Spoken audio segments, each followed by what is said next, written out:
Election 2024 is over. America has voted, and both sexism and racism have won the day. On Liberal Dan Radio, we will hold everyone accountable, from the media that failed to report the threat that Trump poses to this nation, to the people who supported him. We will pick up the mantle to educate the people about his actions, from being dictator on day one, pardoning January 6th domestic terrorists, implementing Project 2025, and any other draconian measures he tries to pass. And now, the resistance begins.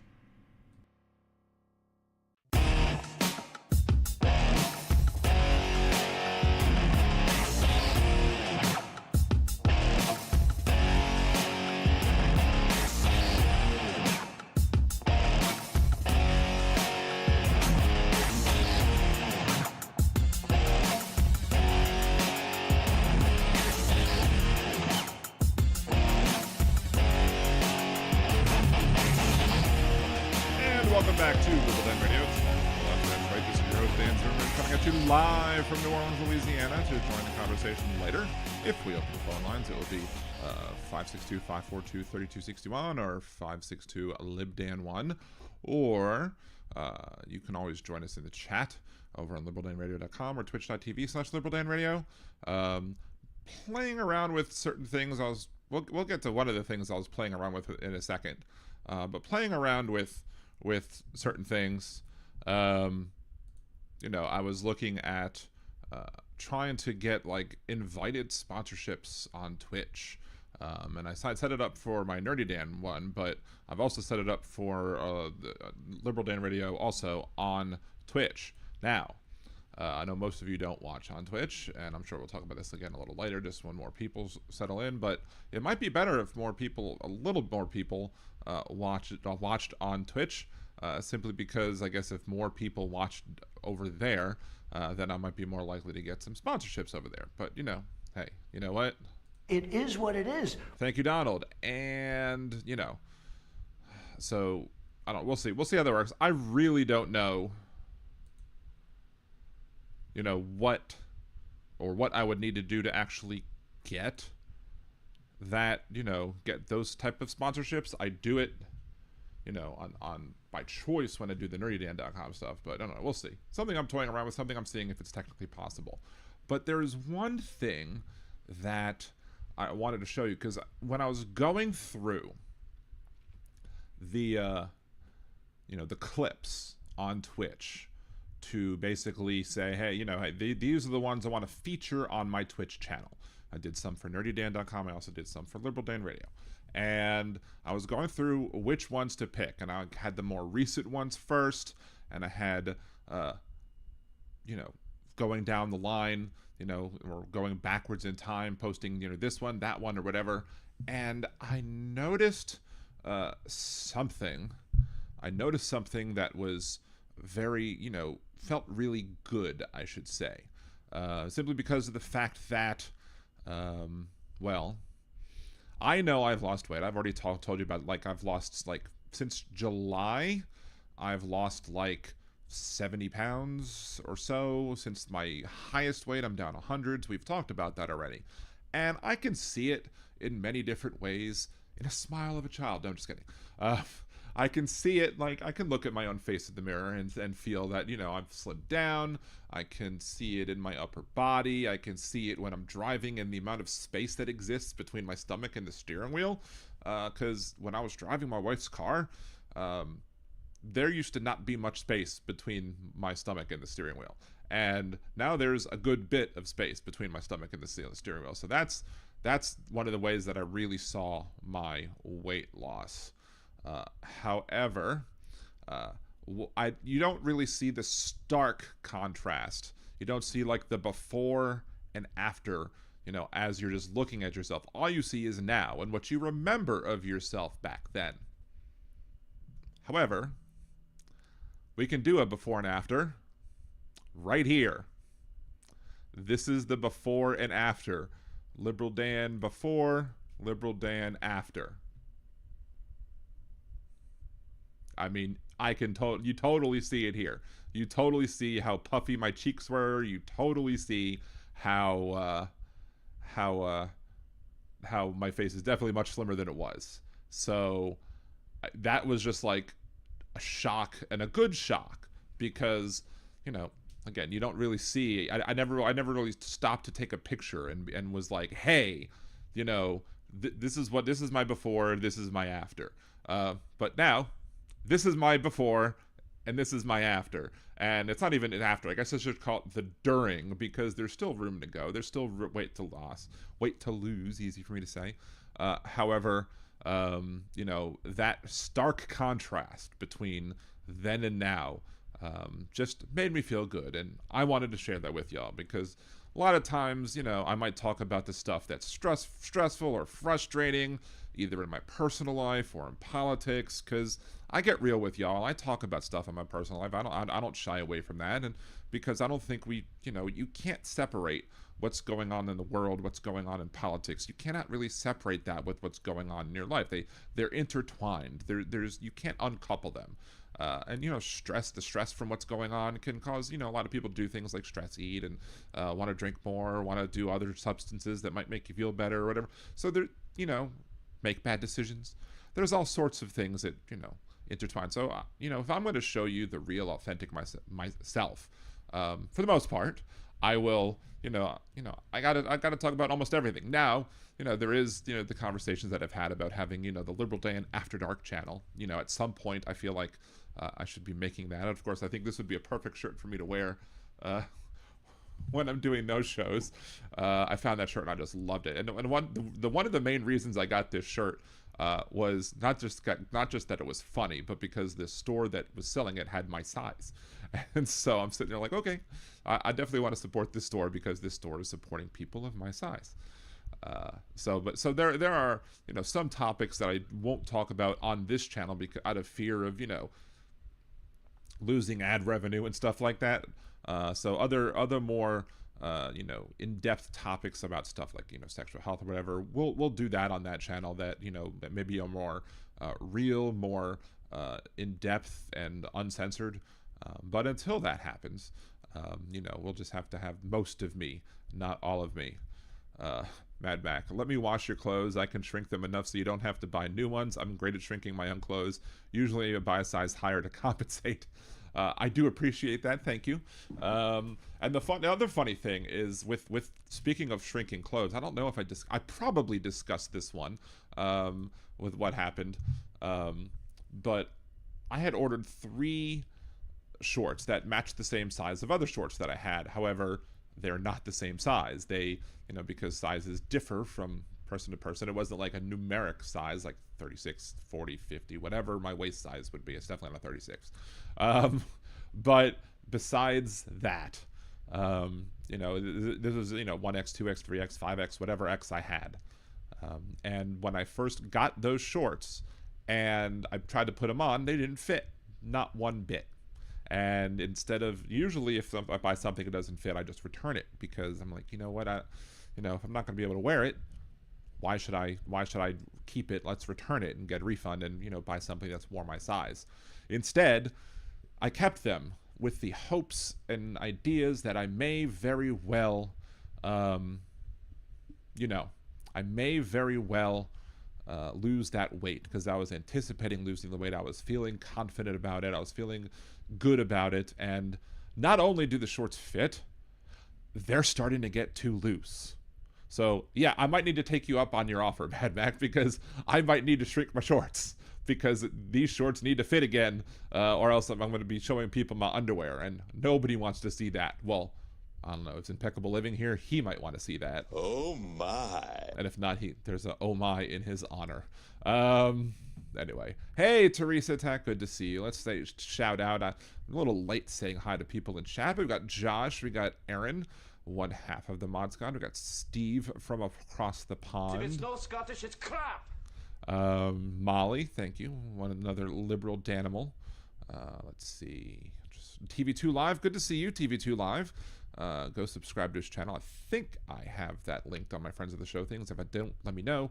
Let's see. Steve says Brian and Hal are on together. We'll see who pops over. Hopefully we'll get some more. I don't know. But again, you know, if people want to go watch, you know, Hal and Brian together, they can always watch the replay. They can always watch my show late. And it's, you know, I'd rather have the people communicating in the chat, but, you know. It is what it is. Thank you, Donald. Let's see. Mad Mac, Big Hook. Let's see. What else? Who's Suzanne? Roxanne. The Ann Squad. Penny to Create. Scott. Good to see y'all.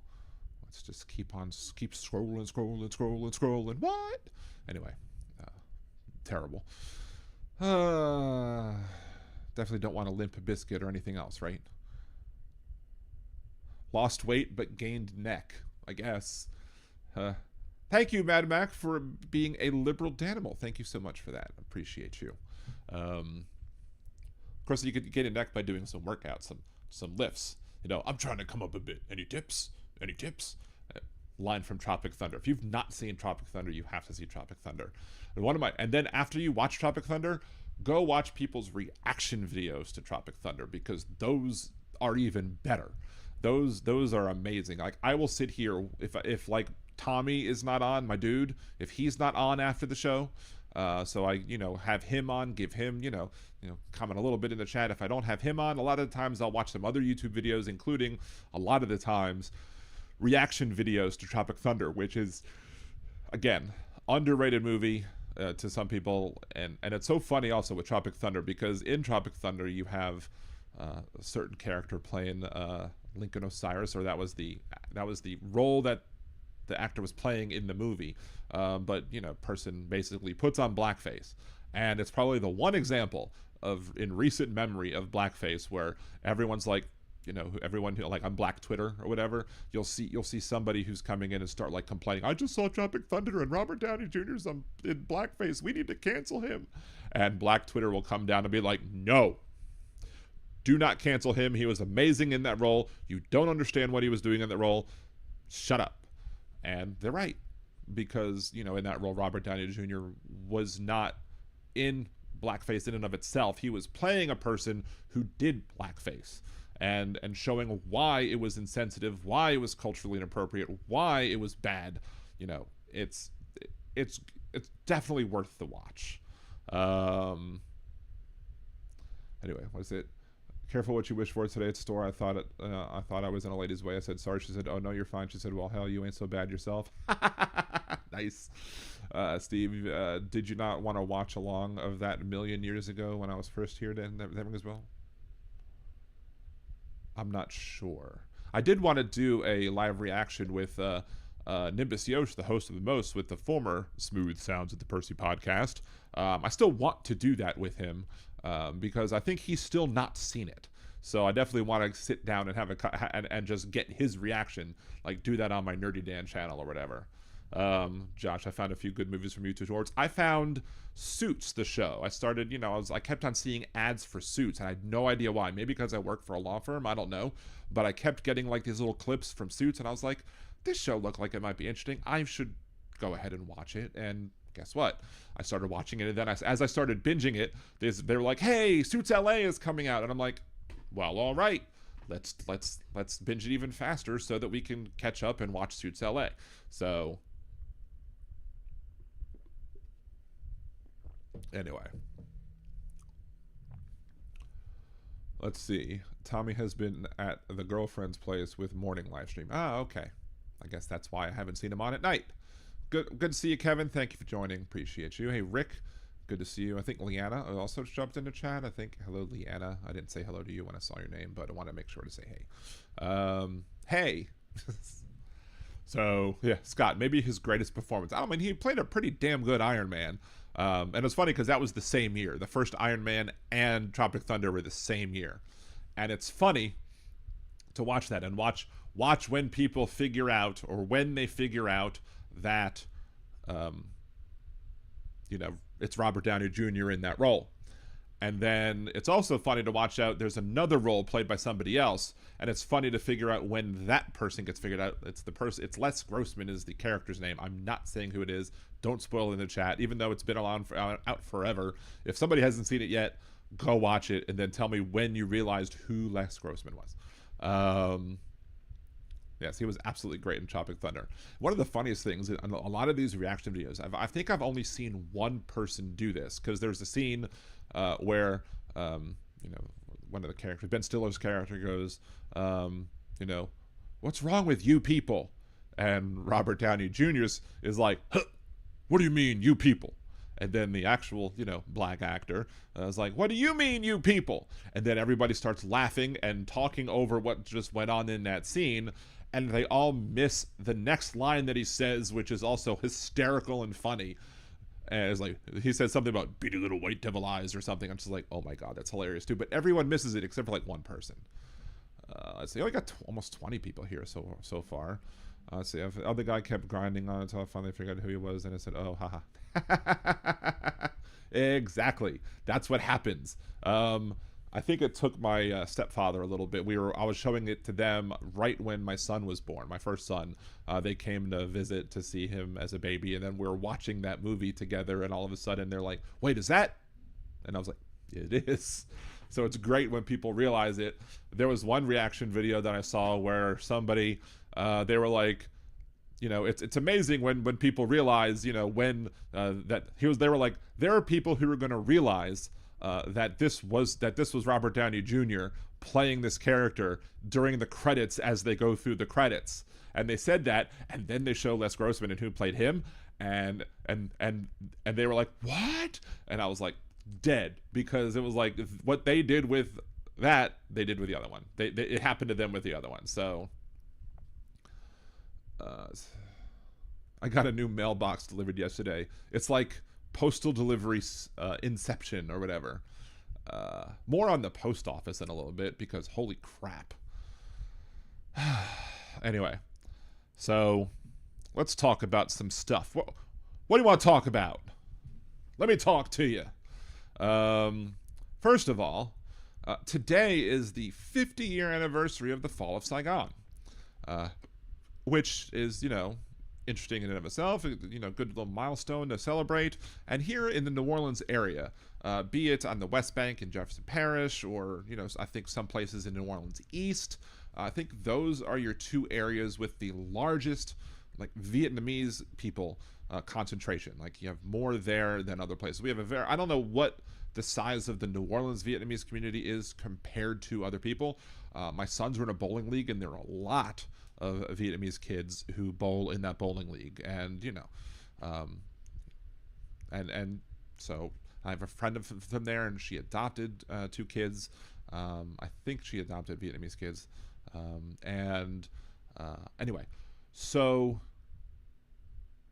they're interviewing people on the news this evening about people who live in New Orleans, and who are originally from Vietnam, or whose ancestors or parents or whatever are from Vietnam as well.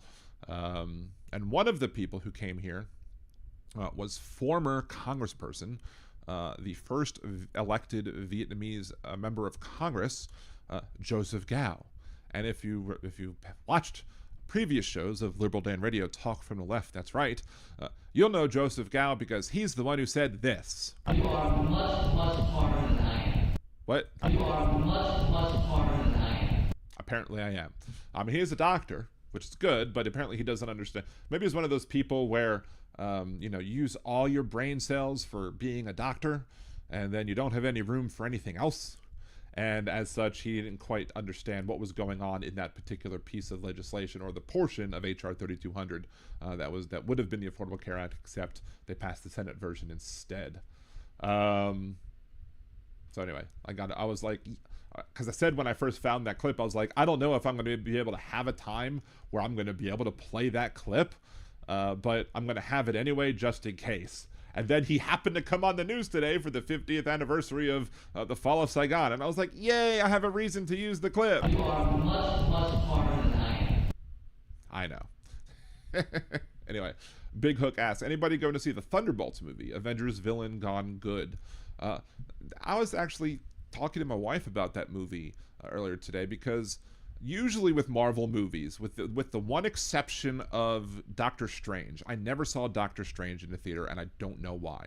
But usually when an Avengers movie or a Marvel Cinematic Universe movie comes out, I want to see it day one, like Thursday. Like when it comes out Friday, I want to see it a Thursday night show, because I don't want to be spoiled.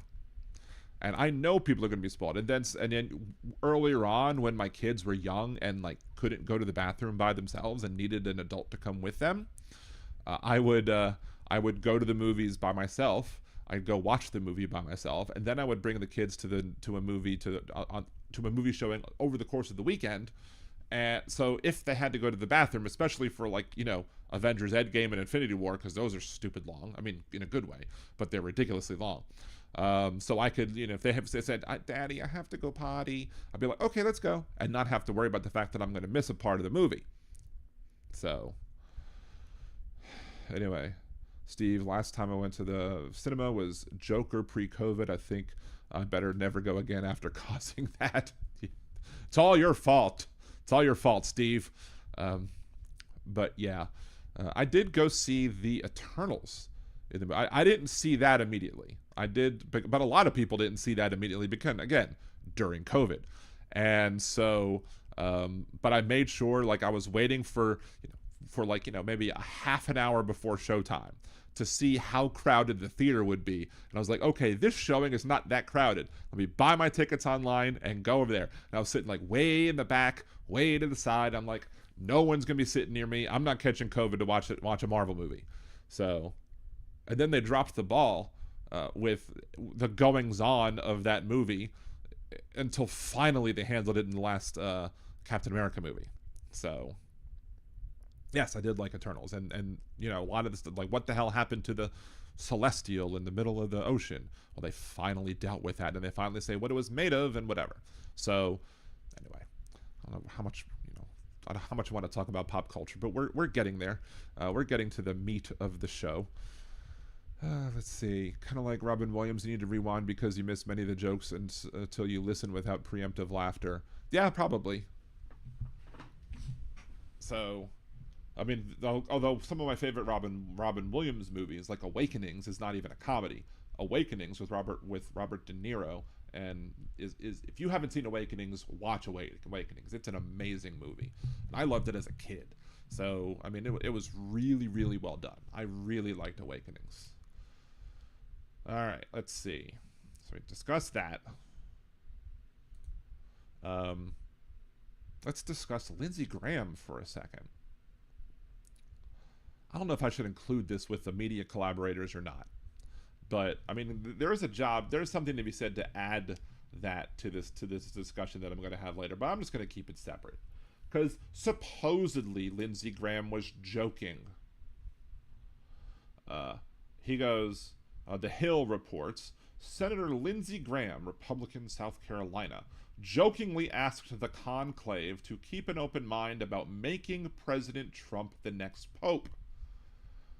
His tweet said, I was excited to hear that President Trump is open to the idea of being the next pope. This would truly be a dark horse candidate, but I would ask the papal conclave and Catholic faithful to keep an open mind about this possibility, Graham said on Tuesday. Now, if Graham wasn't a Trump sycophant who caved under pressure when it came to actually standing up to hair Trump, I would maybe believe that it would have been a joke. But I can't take anything they say as a joke these days, because you can't afford to take what they say as a joke. Oh, I forgot one thing I want to talk about. We'll get there in a second. We'll remember it.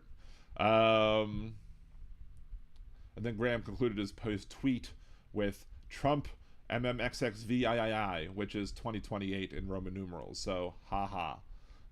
Graham's lighthearted response drew a response from Meghan McCain, who told the senator to get a grip. Meghan McCain needs to shut up because, her dad's rolling in his grave right now for how much he supported Donald Trump after. I mean, I can't imagine ever supporting Donald Trump after if somebody insulted my dad like that, and like he did, like I don't like people who get captured. I like war heroes that weren't captured. Like, if somebody said that about my dad, there would be no way in hell that you'd ever be able to get me to support that person in any way, shape, or form, let alone to be president of the United States. F that. But she starts attacking Vice President Harris. She attacks Biden when he was running. She It's ridiculous. She worked to help get Donald Trump elected when her dad was treated like absolute garbage by him. Why? How can you do that? How could that? That's like being a traitor to your own family. Anyway, so the post comes just after Trump spoke with reporters outside the White House and jokingly said, again, the reporters are saying he jokingly said that he'd like to be the next leader of the Catholic Church. I'd like to be Pope, he said. That would be my number one choice. Again, you cannot allow Donald Trump to say he's joking about anything. Because if you allow him to do that, then he can do that with anything. No. Donald Trump is a joke. But to take his comments as humor, no. You do not want to do that at all. You have to be critical of every single thing he does that is wrong. Every single thing that he does that is immature, that is childish, or what have you. So, Steve, could you be more Antichrist? Okay, Chandler. Trump more seriously said later, and I'll probably bring some of this back up when I discuss the stupid media, that he had no preference for who the church ultimately chooses, but the Cardinal of New York was very good.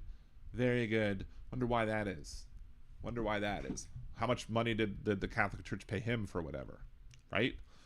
Of course, Donald Trump's shilling for pedophiles with hanging out with Jeffrey Epstein. Maybe he's doing the same thing with the people who did cover-ups in the church too, right? See, Blazing Saddles or any Mel Brooks movie actually I love Mel Brooks movies. I was in a weird situation when it comes to Mel Brooks because Blazing Saddles came out before History of the World Part 1. However, they repeated several jokes in History of the World Part 1 that they made in Blazing Saddles. And Mel Brooks is known to repeat jokes from time to time in other movies. There's the whole "It's Good to Be the King" thing. They did "It's Good to Be the King" in History of the World Part 1. They did "It's Good to Be the King" in Robin Hood Men in Tights. Nathan Lane, when he was performing performing in the Producers on Broadway, he was like, "You'll be rich, you'll be what? You'll be king." And then he looks at the audience and is like, "It's good to be the king." And I was like, I didn't see it in person, obviously, but I saw a clip of it, and I'm like, that's just amazing.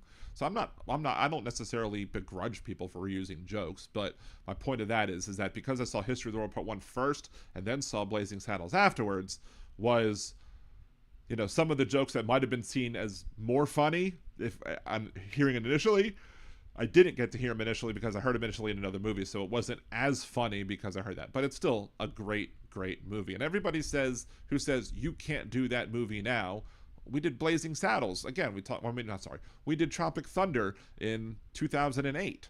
So, you can do movies like that if you know what you're doing. I don't know if you would be able to say the president is near or what they really say. However, I'm sorry, or the sheriff is near. I'm sorry. I don't know why I said president. The president is an orange asshole. That's what the president is. So,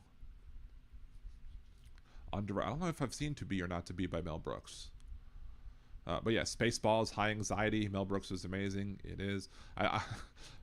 Spaceballs was so funny that I didn't even need to understand the whole joke. I didn't even need my brain to get the whole joke. I might have talked about this before. We'll talk about it briefly since we're talking Mel Brooks. I'm going way off topic, but who cares? When Pizza the Hut comes on, I'm looking at Pizza the Hut, and I'm like, oh, that's funny. Jabba the Hutt, Pizza the Hut. It's a big blob of pizza instead of a big blob of whatever Jabba is. So, funny. That was funny enough for me. I didn't even need to think about it anymore. Just Pizza the Hut, Jabba the Hutt, done. And then one day I'm riding down, I think I'm riding a bus to summer camp or something, or Boy Scout camp or wherever it is I was going, and we're driving past a Pizza Hut, and I'm like, oh, that's the rest of that joke, Pizza the Hut. And I was like, felt very stupid for a good bit, but it's a funny story now, right? So, just watched the uncut Blazing Saddles recently. Is there a cut version, or are you just talking about TV version? can't imagine watching the TV version. That would be horrible. Although initially I did only watch the TV version of History of the World Part 1. So when I actually got to see an actual uncut version of that, I was like, oh, that's in that movie too. They left that out of the TV version. So, they also bleeped some of the things when they didn't need, when they probably did need to, but they bleeped some of the things that were unbleeped, I guess, obviously in the non-censored version. But anyway, so that's the whole Lindsey Graham thing. Then we got this bull. This is a little too big. I had that up just so I could see me and compare me with other me. But yeah, this is Biden's stock market, not Trump's. I didn't take over until January 20th. Tariffs will soon start kicking in, and companies are starting to move to the USA in record numbers. No, they're not. Shut up. Our country will boom. We will have to get rid of the Biden overhang. This will take a while. Nothing to do with tariffs. It has everything to do with tariffs, you dumb piece of shit. I mean, he probably knows that has nothing to do with tariffs, but they are just they will lie. They will piss on you and tell you it's raining, and MAGA supporters will be like, okay, let me get an umbrella then. Although if he was pissing on them, the MAGA supporters would probably want to drink it, because that's how nuts they are. At this point, how can you? In Big Hook, Leslie Nielsen played the straight man too well that you couldn't stop. Like, I love Leslie Nielsen as well. They're just so funny. Don't forget to mention young Frankenstein. Verbrugger. Yeah. All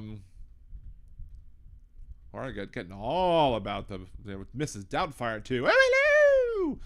I can't. Every time I hear "dude looks like a lady" on the radio with Aerosmith, I can never not think of Mrs. Doubtfire and Robin Williams dancing around with his broom or whatever. But dude looks like a lady, which is appropriate. So anyway, so we're gonna start talking about what is hold on. Oh wait, let's talk about this for a second first before we get into that.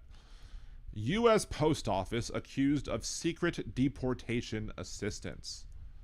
President Trump is enlisting an unlikely ally in his mass deportation crusade. The law enforcement arm of U.S. Postal Service is, looking at and helping DHS, get the people they want to get. Trump, who has vowed to deport millions of immigrants, has roped the U.S. Postal Inspection Service to assist the Department of Homeland Security with his tracking, detaining, and deporting efforts, the newspaper reported, citing two people who spoke on the condition of anonymity, as they always do. It's a jarring pivot for the agency, whose usual duties, according to its own website, include investigating mail theft and violent crimes, not immigration crackdowns. Escalation comes a week after DHS data revealed that Trump, despite his fiery anti-immigration rhetoric, is actually deporting people at a slower pace than his predecessor. So the problem is not the deportations, as we all know. The problem is how he's deporting people. The problem is the way in which he's deporting people. So, yeah. According to Reuters, Trump administration deported 37,660 people in the first month. That is below the monthly average of 57,000 removals and returns during Biden's final year of the presidency.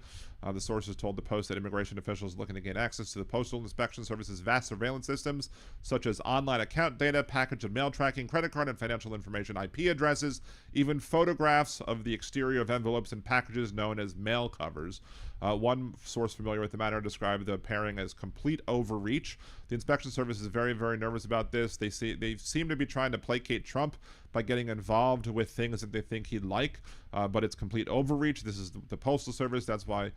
Why are they involved in deporting people? If you're not deporting people via mail, I shouldn't give them any ideas. I should not give the Donald Trump administration any ideas, because maybe they would start using the mail service, the Postal Service, to try and deport people. So, yeah. Louis Joy quit. He has replaced him. What, with someone worse? Fancy. Hey, Fancy. Good to see you. Let's see, there was something else I missed, I think. Let's see. Under President Trump, DHS official told Daily Beast that the collaboration was a key part in ensuring law enforcement has the resources they need to fill President Trump's promise to American people to remove violent criminals from our streets. Of course, he's not. Under President Trump, the Department of Homeland Security used every tool and resource available to our border to get criminal aliens out of this country. The safety of American citizens comes first. Yeah, sure. Okay. Gotcha. Meanwhile, immigration experts are doubting that the Trump administration has supported as many people as the census had during the president's first 100 days in office. Tom Homan, Trump supporters are said on April 28th that the White House is on track and deported 139,000 people since the president's inauguration. The numbers are good. According to USA, the data from U.S. Immigration and Customs Enforcement says it's 57,000, less than half. That's one of my points with this whole thing. Or maybe I should have been recording this. I don't know. That is the point with all this that I've said with everything with ICE. I don't believe their I don't believe what they're saying. I don't believe that encounters are down by not by choice. I don't believe that fewer people are crossing the border. I believe that they are specifically choosing to not have encounters so that they could report that encounters are down, so they can fool the rubes into thinking that he's actually doing what he promised to do when he's never going to do what he promised to do. Because if he did what he promised to do, there are a lot of businesses that will suffer because these businesses hire undocumented migrants in order to be able to, pay them substandard and slavery wages. So there's that.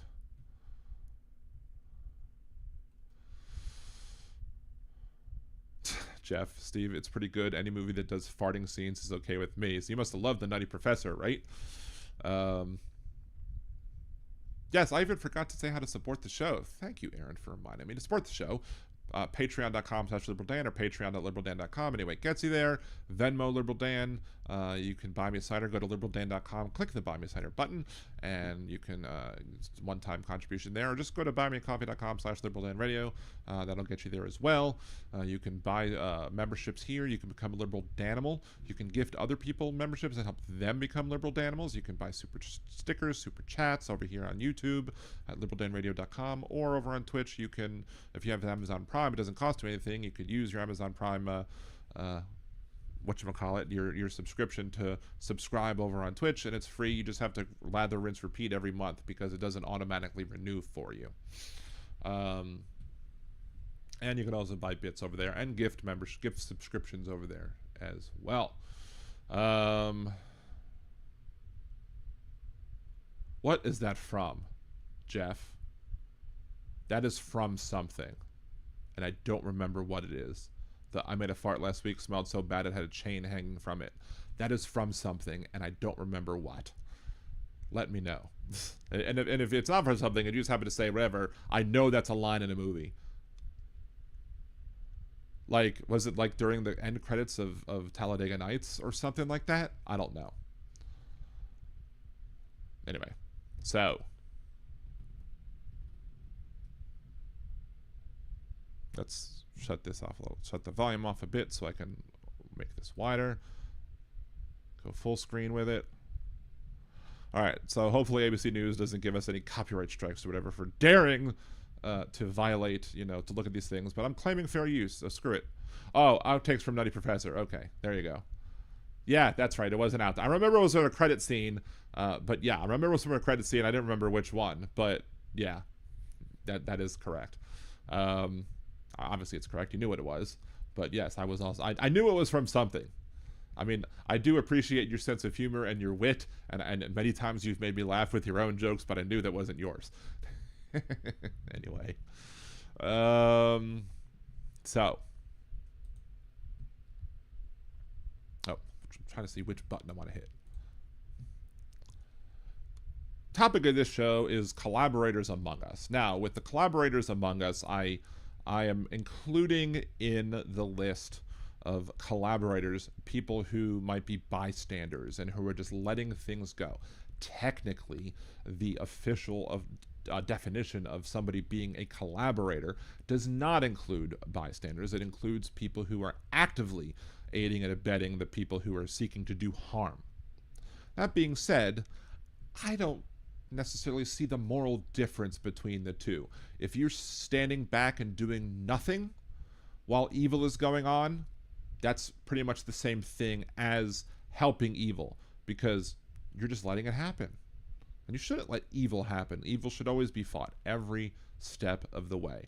So when we're talking about collaborators in the sense of this video, just know I'm talking about people who are not just actively helping, passively helping by standing by, passively helping by, not asking too hard questions, not pressing the president, not doing the things that you need to do to stand up to Donald Trump. One such example, ABC interview about Donald Trump. We're not going to play the entire interview, but we are going to talk about this particular part. Let's move to immigration. Coming up. It is an undeniable fact that illegal crossings at the southern border have plummeted, a staggering decline. But there are questions. Again, he starts off the bat. Right up. It is a fact that they've declined. It is a fact. Why is it a fact?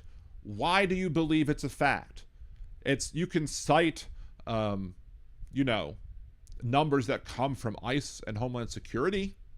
They're saying that it's a fact. Why do you believe it's a fact? There's no way in hell I believe the numbers coming out of this administration when it comes to the number of encounters they're having at the border. Because as we've said, I'll beat this dead horse. I'll say it every single damn time.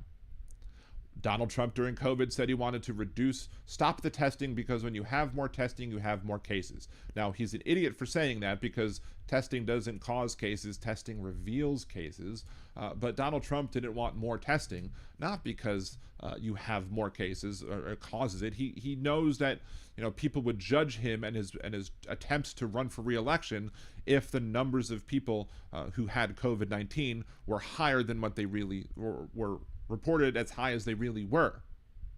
So Donald Trump didn't want you knowing the numbers. That's why he wanted testing to stop. If Donald Trump would stop testing people for COVID to help him politically, to help him with his so-called optics, Donald Trump would also manipulate other numbers as well. I have no reason to trust anything that comes out of this administration, any numbers that they say. So let's get off that. So again, you are not doing your job, Mr. Moran. You are not doing your job when it comes to this. You are just letting their numbers sit as truth without challenging him on it, without challenging them on it. Let's continue. About your methods. And so I want to ask About my message? Methods. About your methods. It was clear that he said methods, but Trump's like, message? No, you dummy. He said methods. He clearly said methods. Did you not use enough Q-tips to actually get all of the earwax out of your ears? Or maybe somebody else does that for you. I don't know. Maybe that person was out that day. I don't know. But this is somebody who can't say words properly, so I guess he can't hear words properly either. They seem to work. His methods seem to work. Yeah, they seem to work if you want to, don't care about the people who you're deporting, which he doesn't. But if you don't care if you're getting it correct, their methods seem to work if you don't care if they're correct. And of course, as Pam Bondi said, no one is above the law in this country. Right, including you, including Trump, etc. And they're not following the law. Do you acknowledge that under our law, every single person who gets deported gets a hearing first to make their... That's not the right way to ask that question. Because we know for a fact that there are people who were deported who didn't get hearings. So he should have said something like, do you agree that it's the law that individuals should get a hearing before being deported?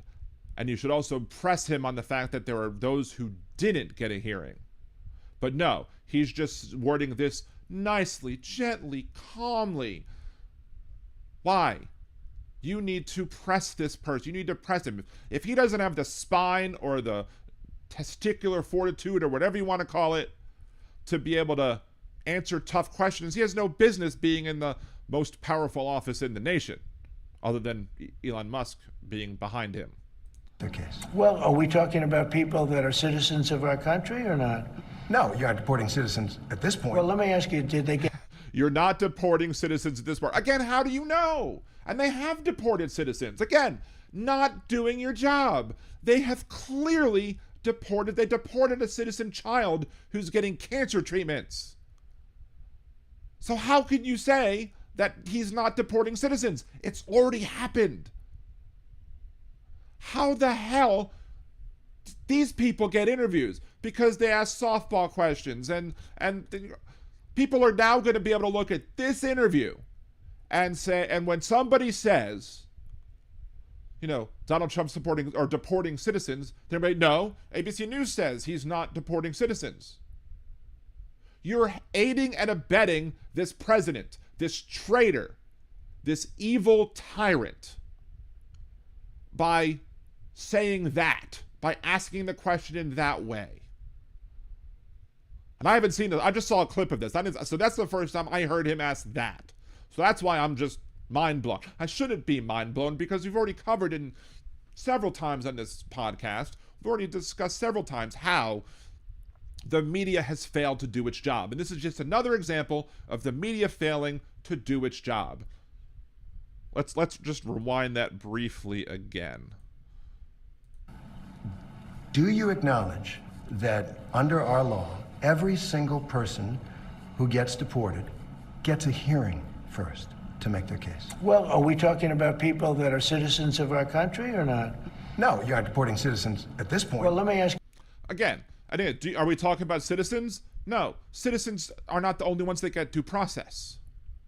Did they get hearings when Biden allowed 21 million, because I think the number is 20 million people to flow into our country? Yet, why would you have hearings about people coming into the country? What kind of dumbass are you? I mean, these people don't understand what due process is. Again, they've talked about things like, did Laken Riley get due process? Why would Laken Riley get due process? She was a victim. She wasn't a criminal. Criminals, people who are accused of being criminals, get due process. You don't have to be a criminal to get due process. You just have to be accused of being a criminal, and that's what you were supposed to be guaranteed due process under our Constitution. 21 million people that came into our country through a stupid open border, and they were prisoners, and they were people that you don't want in many cases in our country, right? They came prisoners and people who you don't want. He can't even think straight. Talk about Sleepy Joe. He's talking about Sleepy Joe and Dementia Joe, or whatever you want to call Biden. Whatever attacks you had on him, his brain does not work at all. None. The only time his brain works is when he's running a con, when he's trying to scam you. When he tries to scam you, that's exactly when his brain works. That's the only time his brain works. Because he can run a con really well. Everything else? Hamburgers, Kofefi, person, woman, man, camera, TV. From all over the world. They came from the Congo. They came from South. They came from all. They come from a land down under. All over the world. We're talking about some. Been around the world and anyway. Sorry. The roughest countries in the world they had here, including terrorists, by the way. Now, but the law. And how do you know if somebody's a terrorist? You have to give him a hearing to find out. You have to do investigation. You have to do research. You can't just accuse them of being a terrorist and then say, oh, they're a terrorist. Them a hearing when they came in? Well, the law requires that every single person who is going to be deported gets a hearing first. Well, do you acknowledge that? I'll have to ask the lawyers about that. I'll have to ask the lawyers. The Supreme Court just frickin' told you that everybody should get a hearing. Everybody. Supreme Court 9-0 said, even Alito, even Justice Thomas said that everybody gets a hearing. Everybody should be able to file a writ of habeas corpus, and everybody should be given enough reasonable time for that writ to be filed. But he should know that. But he's a lazy, stupid fuck.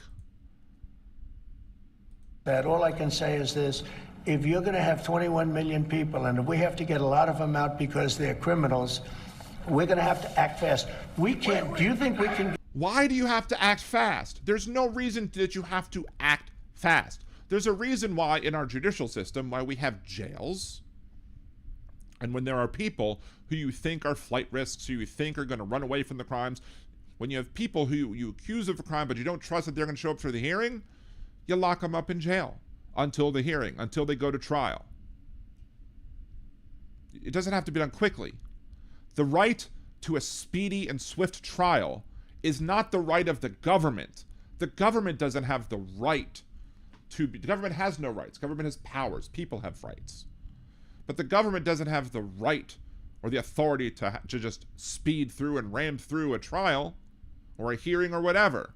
It's the right of the accused to have a speedy trial and not be forced to sit in prison, sit in jail, wherever, for months and months and months and years and years and years, unless they choose to, like Jake Lang did, one of the J6 people who got pardoned by this traitorous president, this person who aided and abetted domestic terrorists, aided and abetted enemies to our country, which is the pure definition of treason.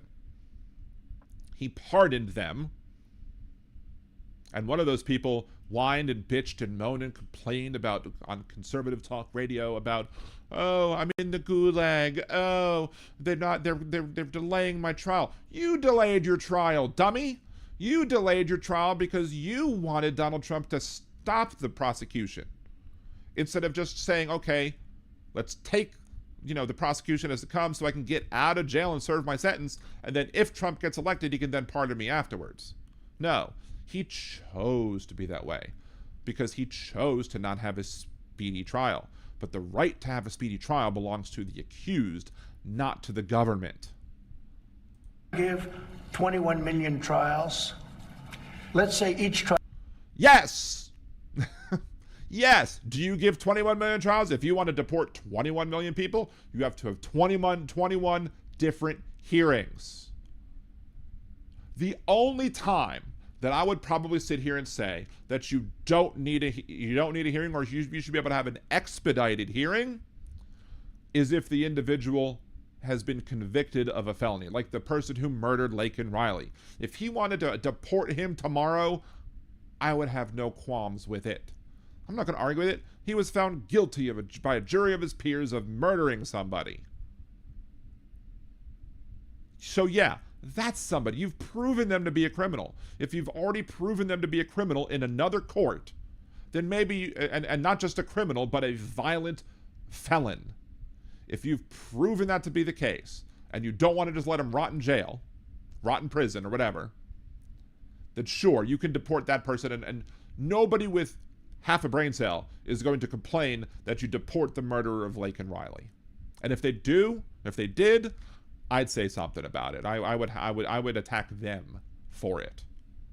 But if they're not convicted of a violent felony or some other major crime, then yes, you have to give each and every one of them a hearing, because you don't know if they're here illegally or not unless you have the hearing.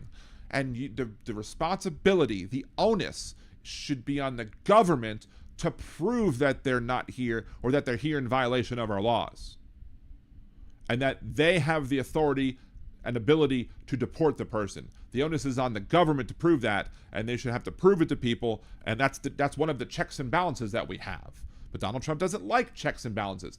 That's why he's flooding the zone. Trial takes 2 weeks. Is that what you want us to do? Let's say each trial some trials might take more, some hearings might take less. He doesn't even know what the law says. How is he going to know how long a hearing's going to take? He's just talking out of his asshole right now, and it probably looks no different than that, orange face. The law is the law, sir. The law is the law, and you're the law doesn't say. The law is the law, and no one is above the law in this country. Let's just rewind a smidge, because I cut off something. We can give 21 million trials. Let's say each trial takes 2 weeks. Is that what you want us to do? The law give is the law, sir. The law is the law, and you're the law sworn doesn't to say anything uphold it. about trials. No, not trials, hearings. I said These hearings. people came in, they're not citizens. They came in illegally. They came into our country Right. illegally. And We there's- have to get them out. There's a legal process for that. I can't, sure, and we follow the legal process. I can't. No. I can't have a trial, a major I'm trial not for saying every major. person that came Again, yeah, he's not saying trial, he's saying hearings. in illegally. We have But you have to prove that they're here. They're not, if they pick me up and they say, let's deport Liberal Dan. If they don't give me a hearing, how can I show? I mean, it's not my responsibility to show that I'm a citizen, but how do I show? I should be able to go to them and say, hey, I have a passport. I'm here legally. I'm a U.S. citizen. Here's my birth certificate. So you can pick up anybody wants. And again, did the infant, or however old the child is, who's dealing with brain cancer, did that person get a hearing? Sure they didn't. thousands of murderers that came in. They're going to murder people. They're going to murder people. What are we, Minority Report? He knows that they're going to murder people. He knows that they're going to do these things. Again, this is what he started his campaign on in his first campaign, that Mexico is sending us rapists and murderers, some of whom might be good people. No.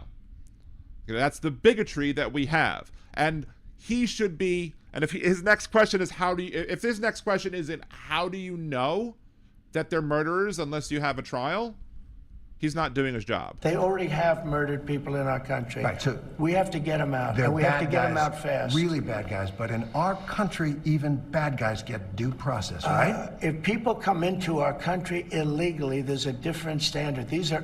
No, the Supreme Court even told you that there's not a different standard. The Supreme Court told you that every person has the right to due process. Every person has the right to file a writ of habeas corpus. I'm shocked he didn't say that he didn't pull out the exception to the habeas corpus rule that, in case of like insurrection or whatever, in case of wartime, to challenge the Supreme Court on that and suspend the ability to file a writ of habeas corpus. I'm frankly surprised that they haven't done that yet. Illegal. They came in illegally. But they get due process. Well, they get a process with... Again, MAGA conservatives, including their dear leader, do not understand what due process is. Due process is not a process. Due process is, giving them a hearing, giving them a trial, forcing the government to prove their case before the government is allowed to take action against you. Where we have to get them out, yeah. Okay, let's talk about the Venezuelans. And again, failing to do the job. The reporter is failing to do his job. He's like, okay, let's just move on. No, you don't move on from that. You challenge him. You ask the president to find due process. Why are you saying about due process of people coming in the country? Why are conservatives, I don't know if Trump has ever said did Lake and Riley get due process, but the frequent MAGA talking point is did Lake and Riley get due process? No, it's not due process. It has nothing to do with due process. Due process is what the people who are accused of crimes get, by law, constitutionally protected. And him just wanting to move on to the next topic? No, you're abrogating your duty. Get whatever my lawyers say. Right. Whatever my lawyers say, I do. And of course, who were his lawyers? A bunch of frickin' wacko loonies. He had frickin' Rudy Giuliani as a lawyer who couldn't frickin' argue his way out of a paper bag. All right, let's talk about the Venezuelans. You deported more than 200 Venezuelans to that prison in El Salvador. You say they're violent, they're gang members, they're terrorists. Many of them don't have a criminal record at all. What? But Prove it! I'm not so sure about that if you take a look. I want to read you something. Excuse me, when you look at those people, when you look at those people, you see that they're not white and therefore we don't like them. That's what he really wants to say, but they were violent people. They were violent people. But many of them don't have a criminal record Go at this ahead. point. I don't, I want that's to what read you something. say. That's what you say. That's what everybody says, because you should have to show that there's a criminal record. They didn't bother with that because they didn't have a hearing. That's the point of due process. Well, it's based on their lawyer, what their lawyers have said. Okay.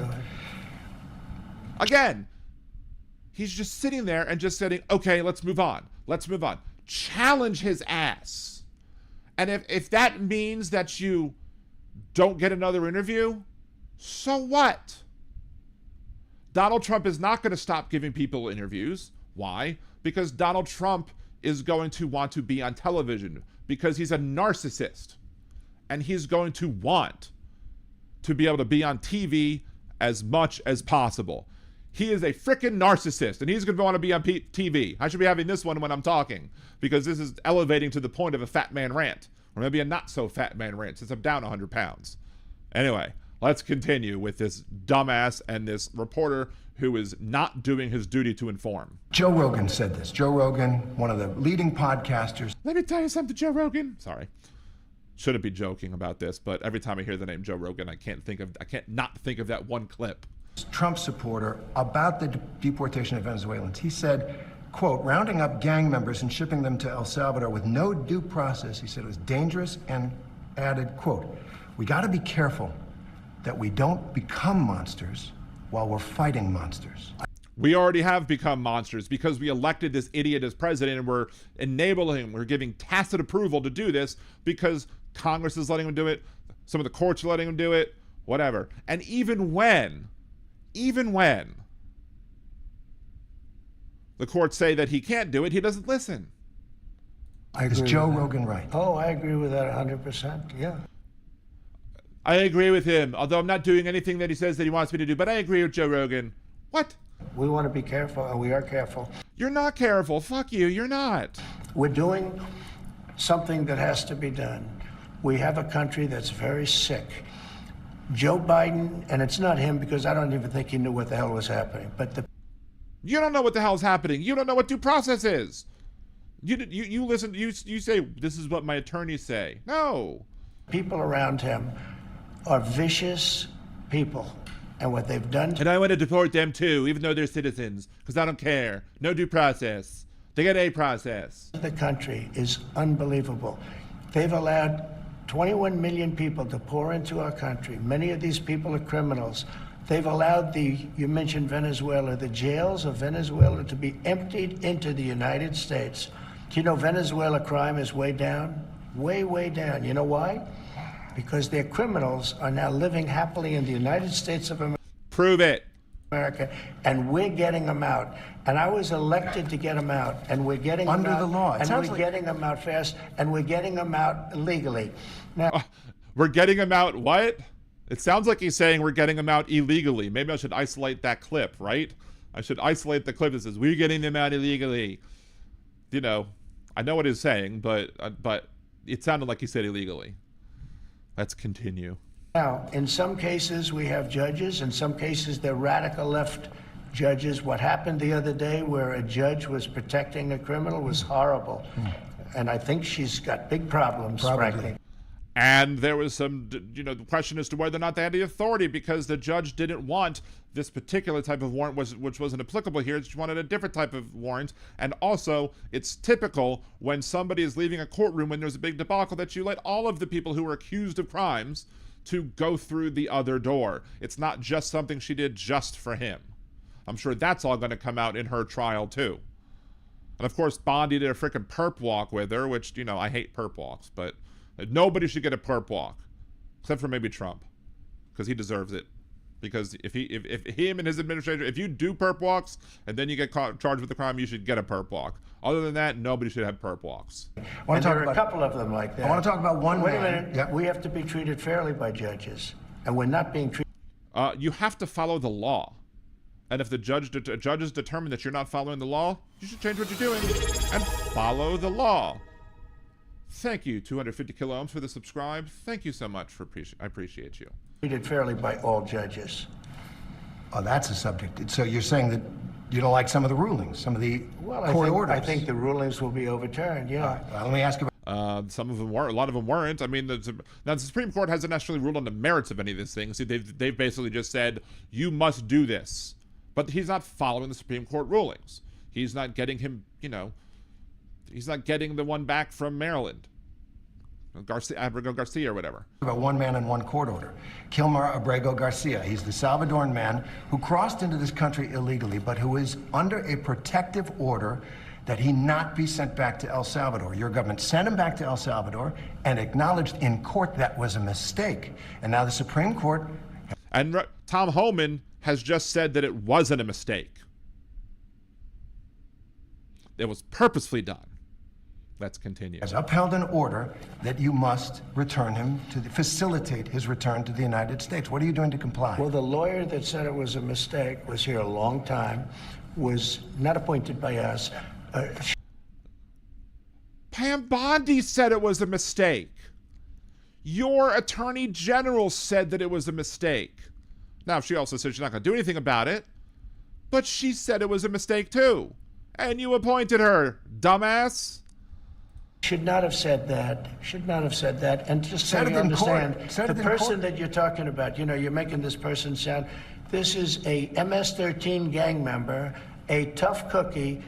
Prove it in court. Been in lots of skirmishes. And again, prove it in court. And if you're going to deport him, you have to follow the ruling and not deport him to El Salvador. But you did just that.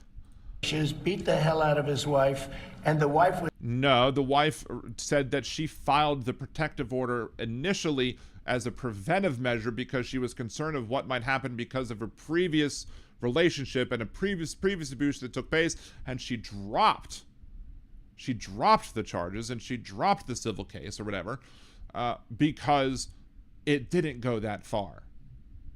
They don't care about the facts, though, but facts don't care about their feelings. Was petrified to even talk about him, okay? This is not an innocent, wonderful gentleman from Maryland. I'm not saying he's a good... Again, even the people accused of the most heinous crimes get due process. guy. It's about the rule of law. The order from the Supreme Court stands, sir. He came into our country illegally. You could get him back. There's a phone on this desk. I could. You could pick it up and... I could. He just admitted that he could. He just admitted that he could. They've been saying all this time, we have no authority, we have no power to send him back. And now he's saying he could. So why doesn't he? But again, who's going to charge him with contempt of court?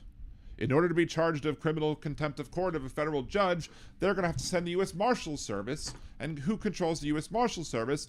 But Pam Bondi. More on that in a little bit. In probably another clip. With all the power of the presidency, you could call up the president of El Salvador and say, send him back right now.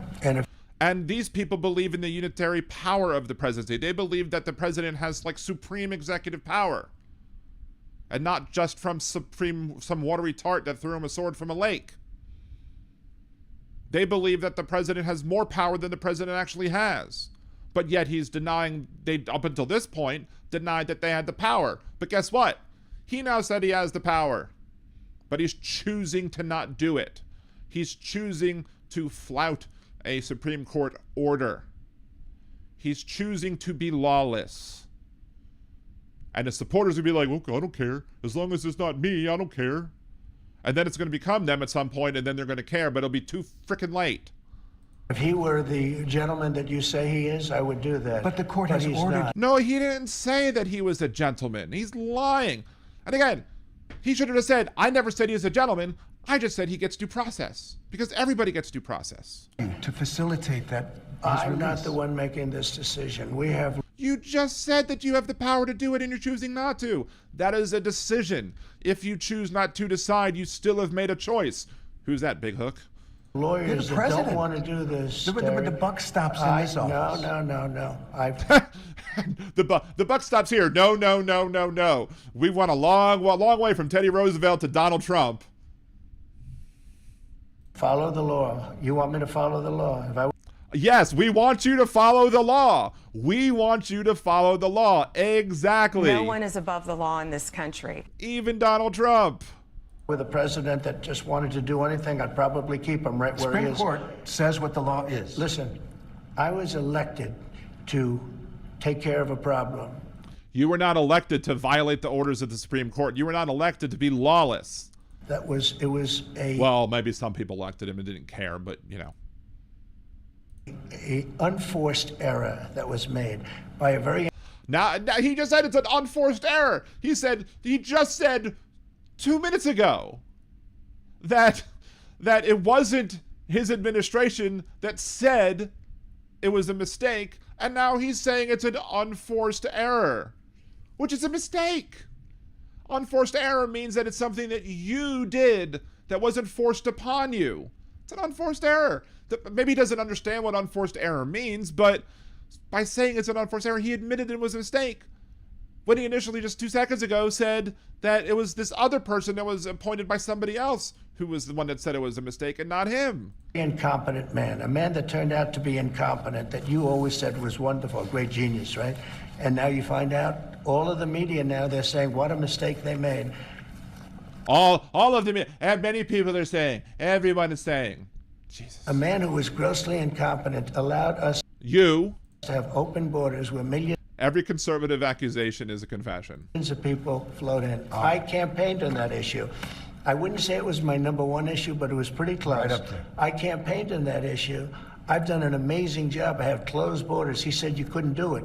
I don't believe you. And again, he should not believe him either, but he's just going to accept that the borders are closed because our media does not do their job properly. You wouldn't be able to do it. It would never happen. Well, it happened, and it happened very Yeah, Steve in the chat, he is one step away from I am the law. Yes, Judge Dredd, except instead of a silver outfit or whatever, it's orange. quickly. Wait a minute. When we have criminals, murderers, criminals in this country, we have to get them out, and we're doing it. Well, wait, we have criminals in this country, we have to get them out. Not criminals from other countries who are here in violation of our border policies, but when we have criminals, we have to get them out. Does that include citizen criminals? I mean, he did say to the president of El Salvador that he wants to start shipping the homegrowns there too. What does homegrown mean? It's not people who come across the border, it's people who were born right here. And you'll pick out one man, but even the man that you picked out, he said he wasn't a member of a gang. And then they looked, and on his knuckles, he had MS-13. There's a dispute Well, over wait a minute. He had MS-13 on his knuckles tattooed. Oh, he had some tattoos that are interpreted that way. But let's move on. Wait a minute. Hey, Terry. He did not Don't have the do that. letter MS-13. It says MS-13. Yeah, that was Photoshopped. Now, saying it was photoshopped is giving the people who did that image way too much credit. That was not photoshopped. That was done in Microsoft Paint. Right? At least he challenged Trump on that particular thing. At least he challenged Trump there on the tattoo issue, which is relatively minor. That was Photoshop. Terry, you can't do that. Hey, they're giving you the big break of a lifetime. You know, you're doing the interview. I picked you because, frankly, I never heard of you, but that's okay. I picked you because I never heard of you. How did he pick if he never heard of you? If you never heard of him? It doesn't make any freaking sense. Because you're a dumbass. We have President Dumbass in charge. I picked you, Terry, but you're not being very nice. He had MS-13 tattooed. We'll agree to disagree. I want to move on to something else. Terry. Agree to disagree. Again, abdicating his duties as a person of the media to get the facts right. MS-13. He did have tattoos that can be interpreted that way. I'm not an expert on them. I want to turn to Ukraine, sir. Terry, I want to get to Ukraine. No. He had MS, as clear as you can be, not interpreted. This is why people no longer believe the news, because That's not why people no longer believe the news. People don't believe the news because they don't do their jobs in reporting the stuff. They failed to do the jobs on Donald Trump since the first time he ran for office. They tiptoe around him. They play nice to him. He gets elected, and then the Young Turfs go down to, Mar-a-Lago. Not the Young Turfs. I'm sorry, Mika and Joe go down to Mar-a-Lago and start, cozying up to him. That's why we have problems with the media, because the media sits by. The media doesn't allow for, any real in-depth looking at him. They just turn the other way sometimes, or they just say, let's just agree to disagree. Let's just agree to disagree. No, you can't just agree to disagree. You have to challenge him on everything. And every time he said, it said that there, he should have just said, it was digitally altered. And that's it. Because Donald Trump probably knows that it was digitally altered. Donald Trump probably knows that it was put there. He probably ordered the people to put it there, if I had to guess. Put MS-13 on there. If you can't put MSNBC up there, put MS-13 on there. He probably said that. In my opinion, my guess. But he knows. He knows. But he's going to continue the lie because he's a con man. And con mans know that you just continue the lie. Anyway, this is part 1 of my video that I'm taking clips of, but this one has already gone 35 minutes, so I don't want to make too long of a clip, because why is this a clip? You can just watch the podcast. So we're going to continue with part 2 on this in a second. If you're watching this as an uploaded clip and not live, we'll continue this live obviously next, but just wait a second and we'll do, let me stop recording and then restart recording, and then we'll do part 2 of the media failing to do its job. Anyway, so there's that. Let's go ahead and open up this one. Let's get the search thing out. There you go. So before we do that, though, let's go. See what? LOL, Microsoft Paint. We saw. We knew it was fake taint. I wonder if there's an app. There should be an app. Microsoft Taint. Let's see. I didn't see. I don't know if Big Hook responded to me with my quoting of a lyric from a song. Anyway, so I saw that down there. Let's see. Stephanie, I'm watching you from my hot tub, Dan. Ooh, really? Awesome. I wish I could be doing this from my pool, but A, that would be dangerous with my electronics, and B, my pool is a freaking mess because it has to be repaired. Anyway. Yeah, he was responsible for Lake and Riley says. He was responsible for a lot of bullshit, too. See, I know we're not supposed to be buying from Amazon, but that's where we got it. I mean, yeah. There's a lot of things that, you know, everything in capitalism, you know, there's no ethical consumption under capitalism. I will agree to that point. There's no ethical consumption under capitalism, so you have to do the best that you can. I don't necessarily know why you shouldn't be buying from Amazon. You should definitely, if choosing between the companies of two billionaires, I'd much rather Amazon over Tesla. That's for darn sure.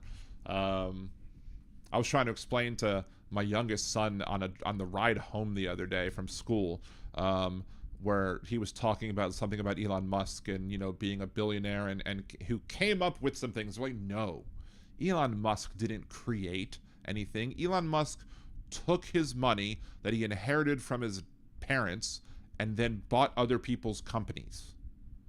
He didn't come up with this stuff himself. He's just a parasite that latches on to different things. And my youngest son was like, really? Like, yes, really. But he wants you to believe that he's this brilliant, smart dude, when all he's done is just use mommy and daddy's money to buy things and then enrich himself even further. Of course, over the course of the Trump administration, I think it's reported that his net worth is down $100 billion. Craziness. See, Stephanie, it helps with my hips till I get replaced. And your hips don't lie. Speaking of which, I don't know if I might have told, I'm sure I've told this story, but one of my best Twitter interactions was when I tweeted and I tagged both Sir Mix-a-Lot and Shakira. And I said, if Sir Mix-a-Lot likes big butts and cannot lie, and Shakira has hips that don't lie, would their children be the most honest people in the world? And then he responds, let's make this happen. And I could not believe that Sir Mix-a-Lot, Baby Got Back guy, responded to one of my tweets. It was one of my tweets. Yeah, I put my tweet up on Twitter. Responded to one of my tweets. I was like, yeah, that's one of my brightest moments on Twitter. Robin, how can you want to watch by hot tubbing? How could you not want to watch while hot tubbing? Wouldn't you want a hot tubbing with Liberal Dan? I mean, come on. I clearly don't take up as much space in the pool, in the water anymore. I'm not going to displace as much water because I dropped 100 pounds. So clearly, you know, why wouldn't you want a hot tub with Liberal Dan, right? Let's see. I'm proud to say I've never used Amazon and pirated Prime for years. Fair enough. See, holy shite, the judges have let you become a quasi-king, FFS. He's declared himself a full-on king.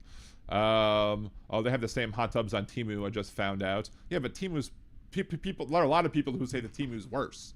That you shouldn't use Temu. I mean, I've used Temu. I've bought shirts off of Temu before. Problem with, again, no ethical consumption under capitalism. Also, there are people who are worrying about whether or not Temu is, you know, a safe app to use. And I'm like, you know what? My information's probably all out there already, and if Temu is going to be able to sell shirts that I can wear because I'm a big guy and I need big shirts, and not just, you know, you go to like Destination XL or what used to be called Casual Mail, you go there and most of the searches you can get as a really big guy are just like solid covered shirts or maybe plain like pattern, like, you know, polo shirts or whatever, not like funny shirts or interesting shirts or different shirts. Temu allowed me to have a whole bunch of different shirts, you know, that look good, that fit right, that are comfortable, So yeah, if I can get something that fits, that looks good, and is comfortable, I'm not gonna go buy it if they were showed to be Nazis or whatever. Yeah, I wouldn't buy it from Nazis, but still. See, Stephanie B2, you were gonna turn into a bionic lady. I might join Stephanie, right? Actually, not in the hot tub, but with becoming Bionic Dan, the Bionic Dan, because I probably will at some point will get a knee replacement. I don't know when. I don't know if. I have to go see the orthopedist at some point, just to be able to, see whether or not what they want to do with it. And I don't even know if it'll happen this year, simply because of the fact that I can't do it until Cassie's cleared to drive. So until Cassie's cleared to drive, I'm gonna have to go without for a while, unless he says you need to do it now, in which case we'll figure out something. Let's see. I have titanium cages and rods in my back, and I have a pacemaker. So wow, titanium cages, not just rods, but cages. You are the bionic woman, Stephanie. Don't get wow. You must have real fun going through an airport. Let's see. We saw that as well, but Richard got it off Amazon. There was just a few hot tubs and weren't allowed to be sold in California. Interesting. There's one thing, like whenever I go to Disney World, I'll try to get, I'll get a scooter. I'll rent a scooter from someplace. But I've seen the scooters on Temu, whatever, and I'm like, is it worth it to buy a scooter on Temu? I don't know. But I wouldn't try. I don't trust it. Those are too expensive for me to trust. Jeff, will someone explain what a tough cookie is? You should ask the people from Uranus Fudge Factory. They might give you a good answer. Let's see. I know it's why Ellie Mae Clampett makes cookies. Think a tough cookie is like a tough broad? I don't know. We'd go pick up Garcia. Well, yeah, Biden wouldn't. Well, we wouldn't have deported Garcia in the first place.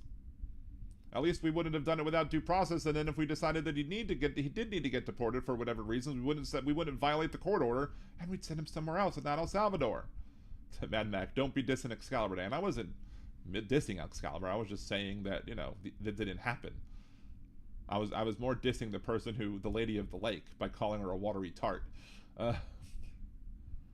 So let's see. I was elected to be king. Oh, I can't wait to be king. Everybody look left. Everybody look right.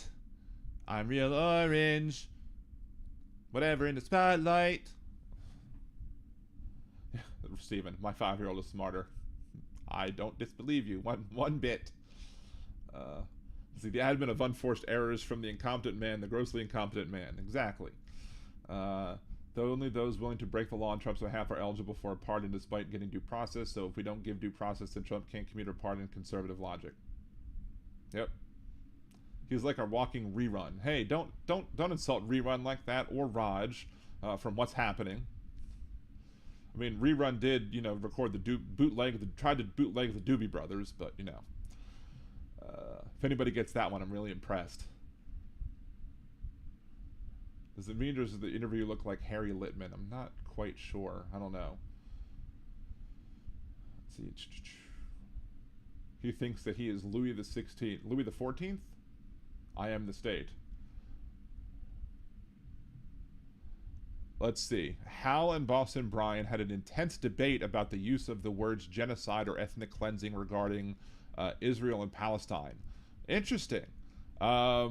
Who took what side? Did Boston Bryan say yes, it was an ethnic cleansing or a genocide, and did Hal said no, or was it the other way?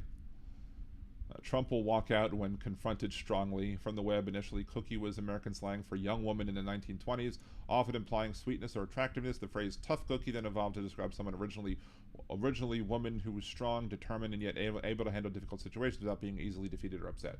There you go. Thank you, 250 kilo ohms, one of the Liberal Dan Radio Twitch members, or subscribers, I should say. Thank you again so much for subscribing.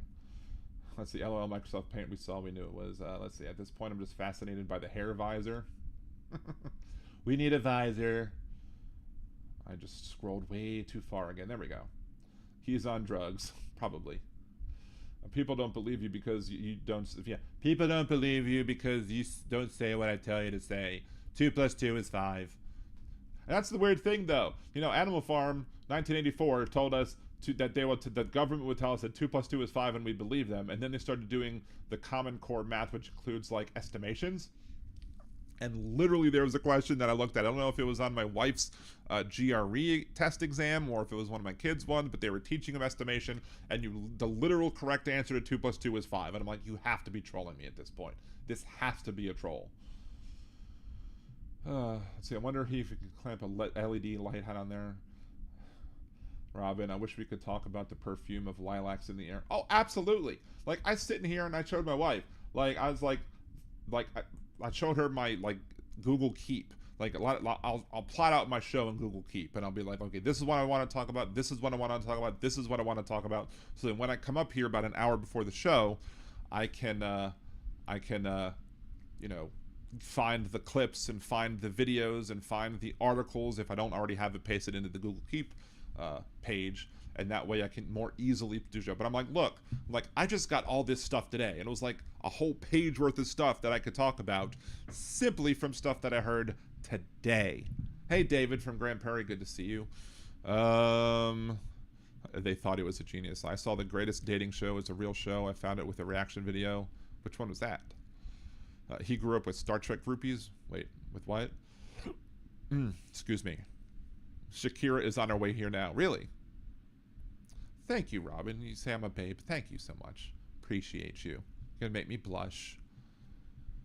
The hot tub time machine reset needed. Exactly. But we need the Russian energy drink to be able to get the hot tub time machine to send you back into past and be able to fix the problem of 2024. Yes? Yeah. See, Hal said no, it's complicated. Boston Brian says yes, lots of gray area. Boston Brian said yes, period. Lots of gray area regarding genocide.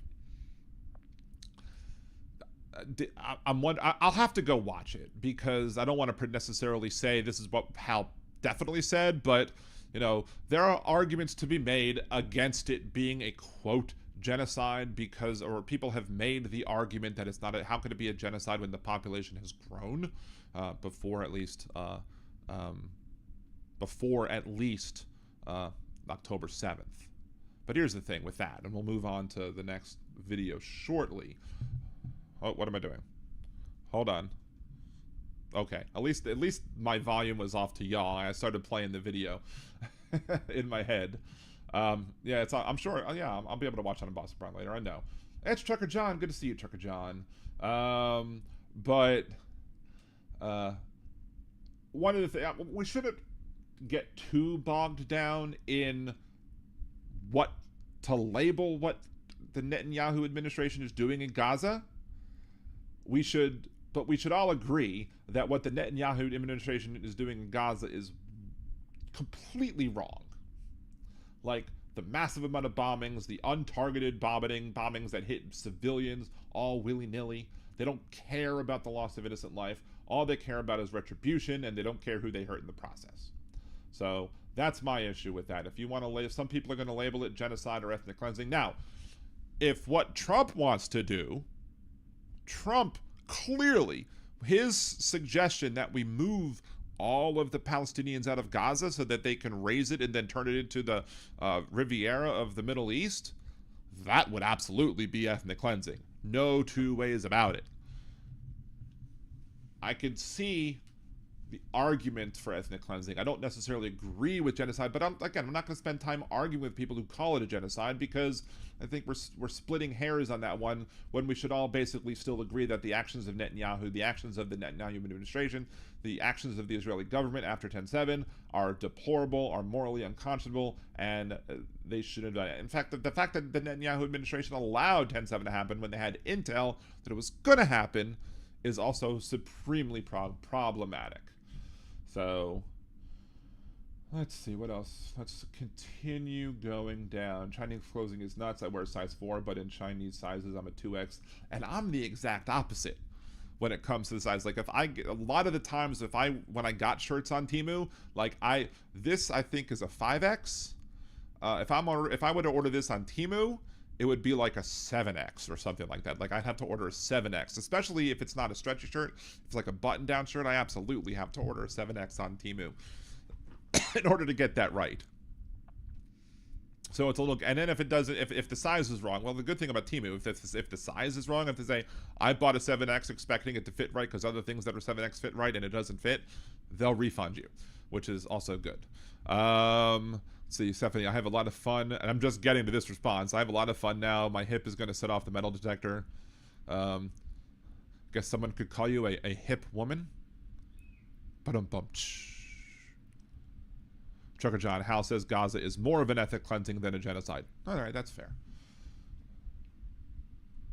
Lisa Green, the king? Oh, I didn't vote for him.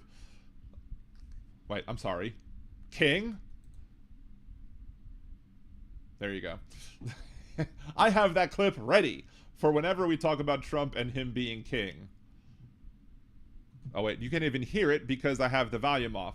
I have the clip for when we talk about Donald Trump being king. Well, I didn't vote for you. There you go. Third time's a charm. Let's see. Janelle, first cousin I ever met, coming tomorrow from California with my aunt's ashes. Wow. Are you going to bring the aunt's ashes to Uranus? Sorry. Sorry, I'm sorry about your loss, though. But every time, just anybody going anywhere near you should always go to Uranus. As simple as that. Rerun was a very good dancer. Yes, Rerun was a very good dancer. You knew Rerun? He was like, oh, that's awesome. I heard awesome karaoke tonight. What awesome karaoke did you hear? Let's see. Critical thinking is banned by MAGA. Exactly. Anyone remember Jolt Cola? Absolutely, I remember Jolt Cola. I drank Jolt Cola. Saw a display of Barnes & Noble's The Banned book display. Nice. Fanaticism has no rules or boundaries. No, it doesn't. There we go. Let's see, 90s cola with massive caffeine, like Russian energy drink. Yes. I forgot the name of the Russian drink, the energy drink that in Hot Tub Time Machine. It's very Russian sounding name because it's a Russian energy drink and it helped Time Machine work. I love that Chevy Chase was just a hot tub machine repair guy who just knew what they needed to do with using the Russian energy drink. Do you remember Yahoo or Yoo-hoo? See, if you can't read about the imagined worst of the historical worst, you can justify using again. Yep. I remember Yahoo 360 in the chat rooms. I met my wife on Yahoo. I found her Yahoo profile, and the first thing it said on her profile was that she was pro-choice, and I was like, ooh, somebody pro-choice from Louisiana. This might be somebody I might want to speak to, because I don't want to talk to the deplorables, even though deplorable wasn't a thing back then. But yeah, that's how I met my wife. I found a profile on Yahoo Personals, and my first message was, hey, you busy? And we talked and never looked back. Let's see. Seems like it would be mutually beneficial for the Israelis, government, and the Palestinians to cooperate and build a better place for themselves. You would think. I actually have a video on that somewhere on my channel, in my playlist about the Israel-Palestinian issues, because basically they've created this place where you have a hornet's nest of like two different people, and whenever they want to distract the world with something else, they just rattle them up and cause fighting over there. And if the Israelis and the Palestinians would spend less time looking at each other as to what their problems were and looked up at the people who were causing the problems, and not proverbially up like at God, but looking up at the people who view themselves as above them, the oligarchs, the rich folks, the wealthy, the people who want to get away with the bullshit, you know, then that might be able to work in a better place. But until then, you're going to have Hamas in Gaza, and they're going to be talking about, you know, how evil Netanyahu is, and if you want to protect yourselves from Netanyahu, you need to elect us so we can protect you from Netanyahu. Then Netanyahu is going to say, hey, if you want to be protected from the evils of Hamas, you need to elect me because I'll be strong against Hamas. That's why I've always said that Netanyahu and Hamas have a mutually parasitic relationship. They rely on each other. They need each other. Without one, the other one can't exist. Don't be an asshole, Dan. Big Hook, I missed it. Did you see or hear when I said if you choose not to decide, you still have made a choice, and say where it was from? You should. If anybody in the chat, you should. But who knows? Maybe you don't like that band. I don't know. Let's see. Used to buy Four Loco and uses the and loosens at the corner bodega. Nice. Or Lucy's. Ah, sorry. I was wondering what a lucin is. Yes, Lucy. A single cigarette. Let's see. We had a smoking area in my high school too, but it was outdoors. We did as well. That's the only place you were allowed to. Hey, Lisa knew it. Lisa knew what it was. I like you, Lisa. One of it is my favorite band. Rush is my favorite band, and I was very sad when Neil Peart went away. Actually, it's not Subdivisions, it's Free Will, but yes. I want to try and do a Rush song in karaoke, but I can't do some of them because Geddy Lee's voice is way too high for me for most of them.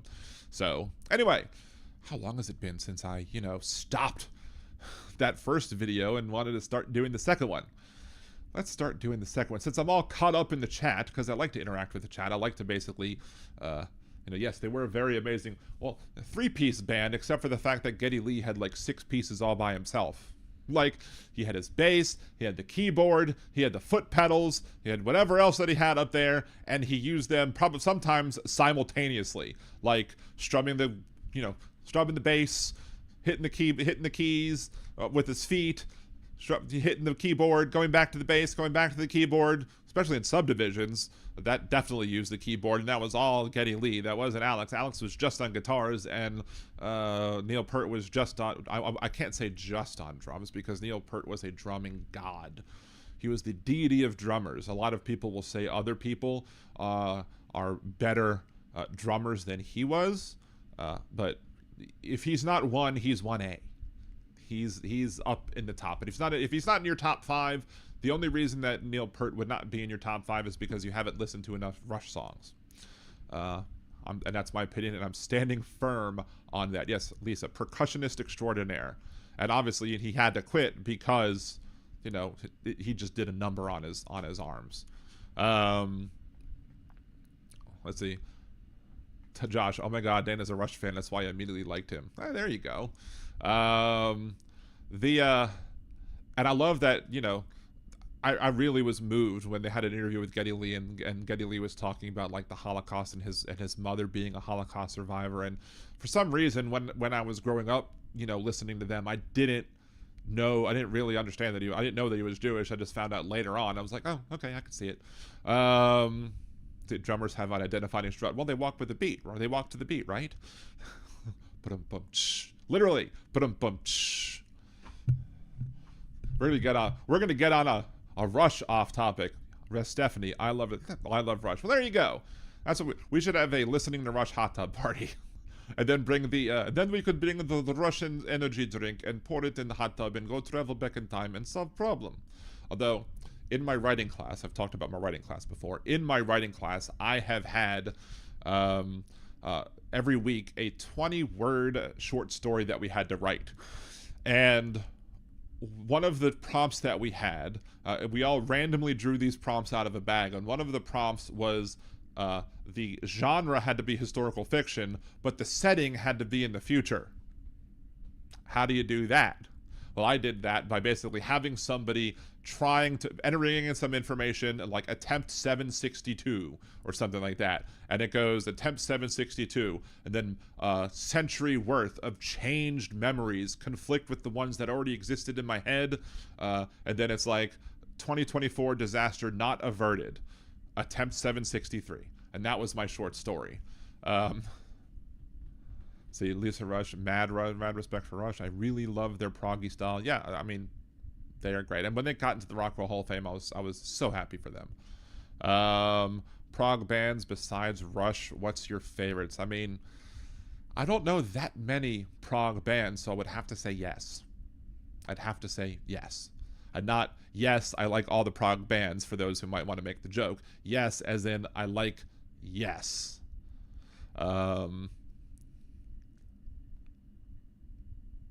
See, Ricardo Genesis and Biba went blah, blah, blah. What blah, blah, blah? What you blah, blah, blahing? I knew somebody was going to say Dream Theater. And I knew I was going to say, who's going to say Dream Theater? Aaron says Dream Theater. Hilarious.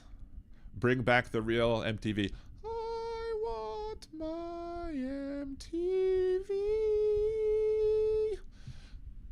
Funny story about that song, I guess, the fact that I love Weird Al's parody, the Beverly Hillbillies parody of Money for Nothing, because they use an F word that's used to talk about, you know, gay people incorrectly, the slur that sometimes means the butt of a cigarette, or maybe just a cigarette. I don't know. Steve, you could tell me which version of the F word to describe the part of a cigarette is correct.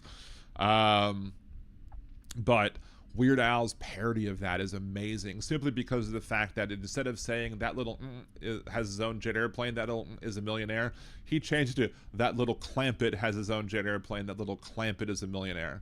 So, yeah. I think that's a super clever rhyme. And I think it's also interesting that it's a rhyme, or like it's a song that where the title of the song doesn't match the title of the parody doesn't match the title of the song, or where you can clearly, like with songs like, you know, Grapefruit Diet, My Bologna,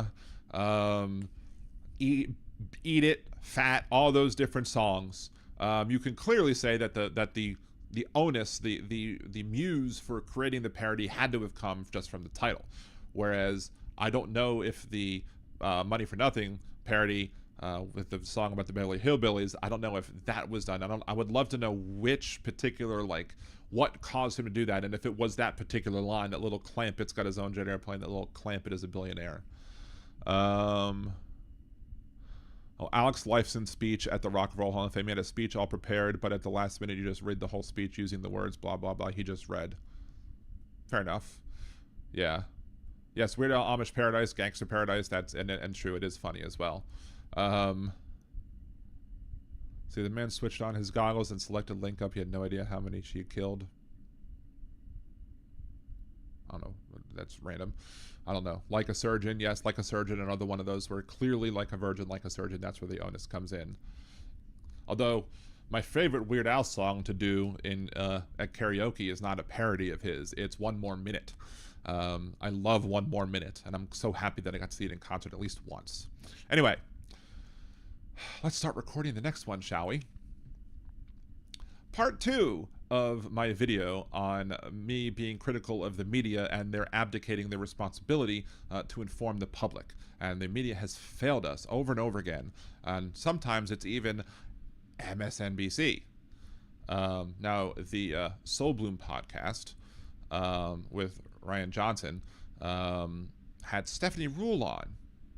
And I saw an article about this first, and I'm sitting there like, all right, and I saw what they said. I'm like, this is completely bonkers. And in the Facebook group that I saw this, I was like, I basically gave my full-on rant on, like, you know, the media. I have a problem with Lawrence O'Donnell, with how he said Trump wasn't going to, run for president back in 2015, 2016, and he did, because Lawrence O'Donnell was wrong. How Lawrence O'Donnell was wrong about why there was a subset of people who voted for Trump who also voted for abortion rights. They're crazy, but I don't know, whatever.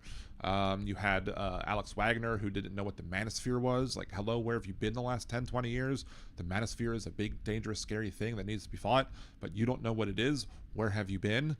And now we've got Stephanie Ruhle on this podcast, and we are going to see what she has to say, and we're going to give critiques on this. And again, show why the media is failing to what their responsibilities are to inform. And this one, they're talking about the role of rage in the media algorithm or what have you. And this is this segment. We're not gonna watch the whole part with Stephanie Ruhle, but this is the part that I think should be focused on. Is, in my opinion, the last line of defense of holding power accountable. She said the media. The media, that picture's great. The media is the last line of defense for holding the people in power accountable. Then why aren't y'all doing your job? Because y'all are not defending. Y'all are not. Y'all are abdicating your responsibilities. Y'all are, playing nice, cozy, pulling punches, etc. when you should be doing the exact opposite. right? And you had a bit of a perfect storm, right? President Trump won, and tons of people were shocked or angry or frustrated, and they're tuning out. And at the same time, you have the Elon Musk media machine, because they want you to leave traditional No, nobody need to see Elon Musk's belly button. Like, I don't need to see his midriff. Come on. media, and they want you to go to X, which is a bastion of misinformation, where there is no fact checking. So it's a perfect storm of people saying, I'm angry, I'm frustrated, I'm tuning out, I'm disconnecting. And then you have a force. But the reason they're disconnecting is not because Trump won. Trump won as part of a symptom of the cause, which is that y'all didn't do your responsibility. Y'all didn't inform the public. Y'all sit there and try and play fact checker.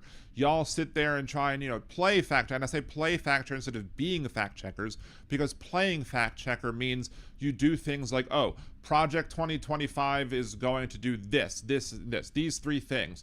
And if the third thing I say is what will happen if you do 1 and 2. So if you do 1 and you do 2, 3 happens. And then we say 1, 2, and 3 are going to happen because of Project 2025. And then the fact checkers go, well, it doesn't say 3 is going to happen. Well, yeah, you have to use your brain and follow the trail and follow what it is that they're going to do.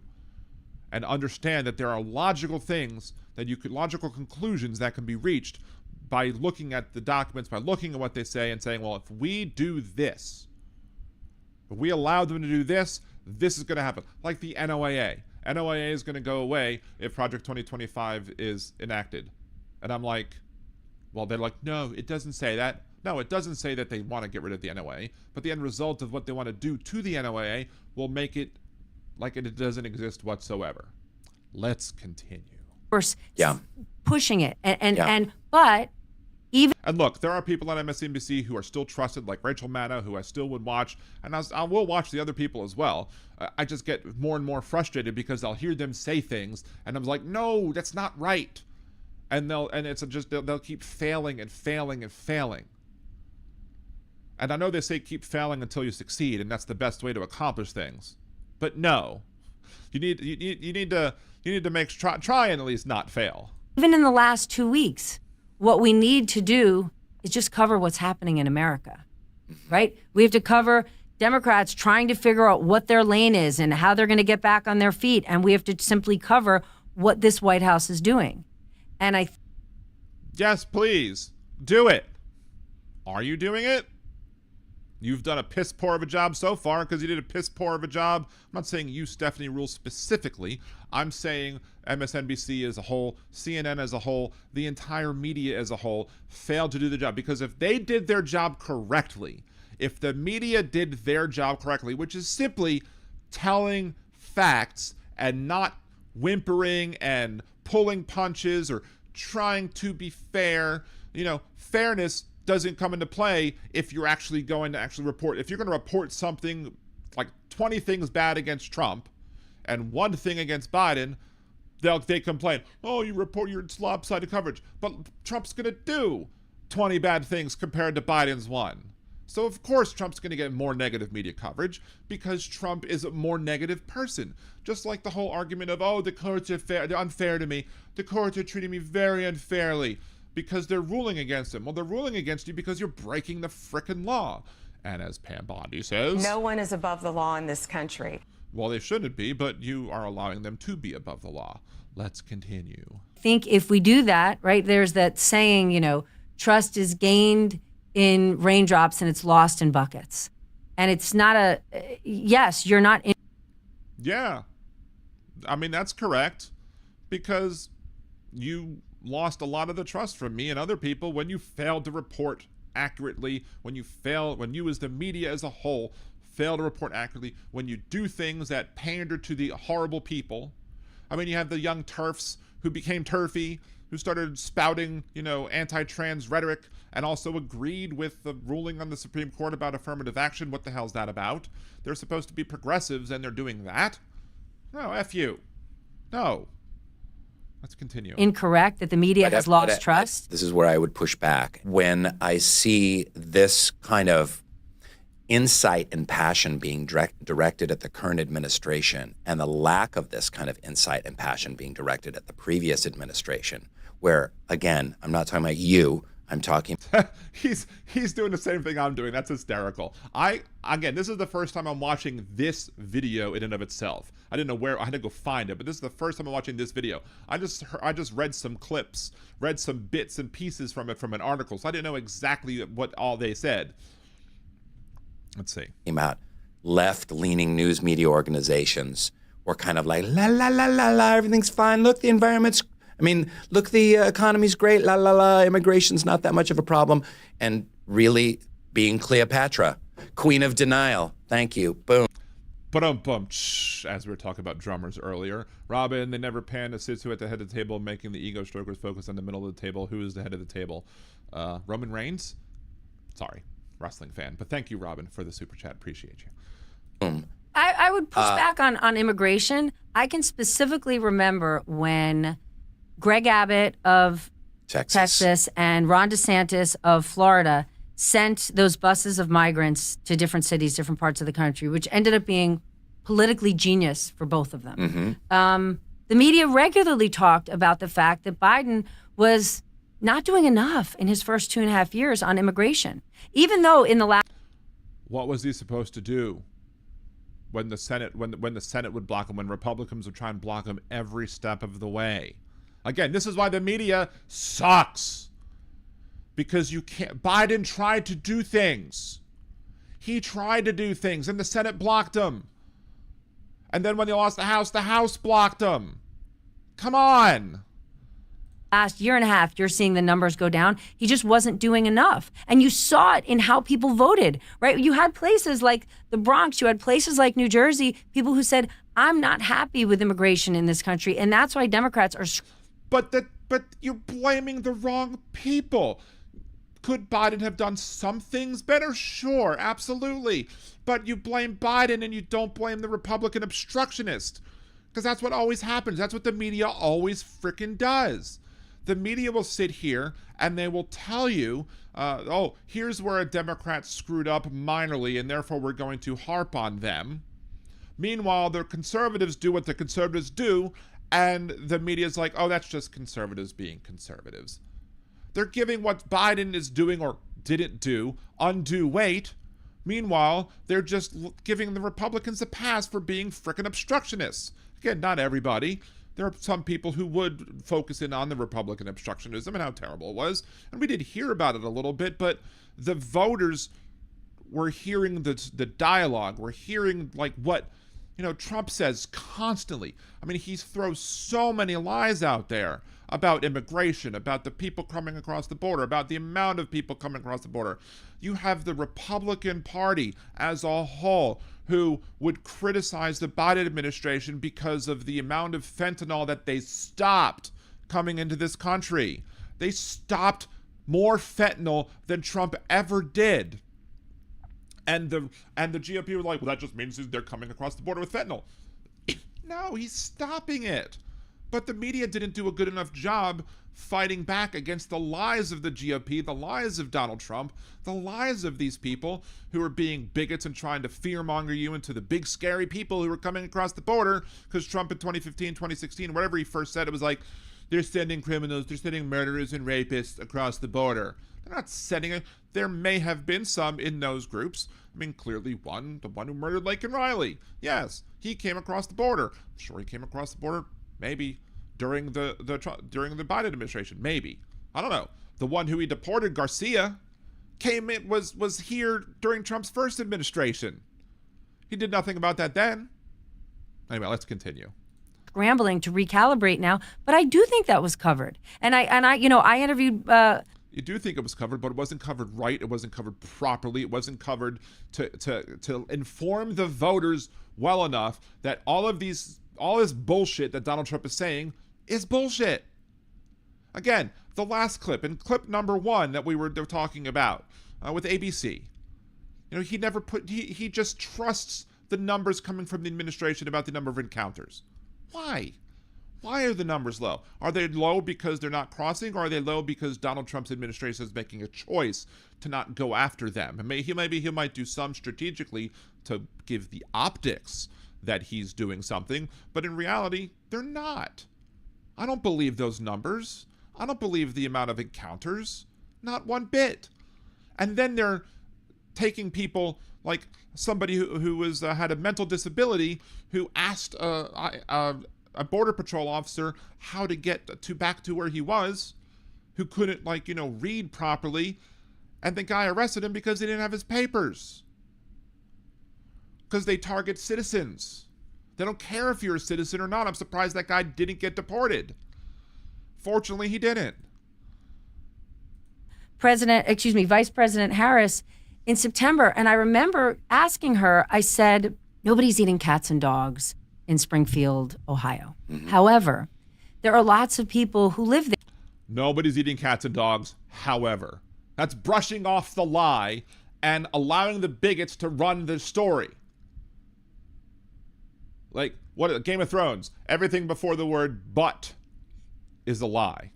And however is just a fancy but. There who aren't happy with the amount of immigrants who have moved there, legally or not, because now their hospitals are stretched and their schools are stretched. And well, that's an infrastructure issue that has to be dealt with by government, with hospitals being stretched or whatever. But again, they don't care if they're here legally or illegally, which means they're bigots. And you're pandering to bigots. You're pandering to bigotry. You're willing to sit there and pander to them. You're a pander bear. And that's the same thing in tons of communities in the country. What do you say to that? What you say to them is you give them the facts. You tell them why what Donald Trump is doing is not only wrong factually, but wrong morally, wrong ethically. You explain to them, you show them why his eating the dogs, eating the cats thing is only done to rile up the racists. And you're never going to convince the people who are like one step away from being in the Klan if they're not already there. Those people are lost. Those people are never going to vote for Democrats. Those people are always going to vote for Republicans because that's where their home is. Their home is in the Republican Party. But what you can do is get the people who are being swayed by them. The people who are just like, and look, being wishy-washy and, that sort of moderate or whatever, that sort of centrist, not all centrists are bad, but those people who are like both sides have bad, the whataboutism type folks.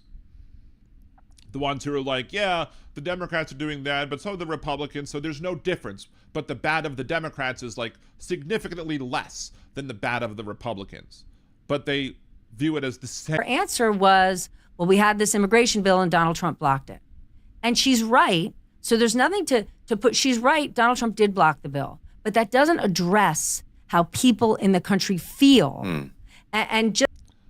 Well, then you need to address it in the way, but while explaining to them that it's Donald Trump that was responsible for not allowing Joe Biden to pass this bill because he didn't want to solve any immigration problems that we were having during the Biden administration because then he wouldn't have anything to run on. And you need to explain that to them. And again, you're not going to get the deplorables. You're not going to get the people who, are lost. There's probably a good 30% of this country that's just lost at this point. And you need to make sure it's not more. And you're failing to do that. Just getting mired in, well, we tried to pass this thing and it didn't happen. Mm-hmm. What Republicans have been successful at, and they is a con. Have not solved any of these issues for the American people, but they're willing to say some of the not ugly, they're willing to talk. Yes, ugly. Yes, they're willing to say ugly things. Ugly, horrible, deplorable, mean, unethical, immoral, racist, bigoted things.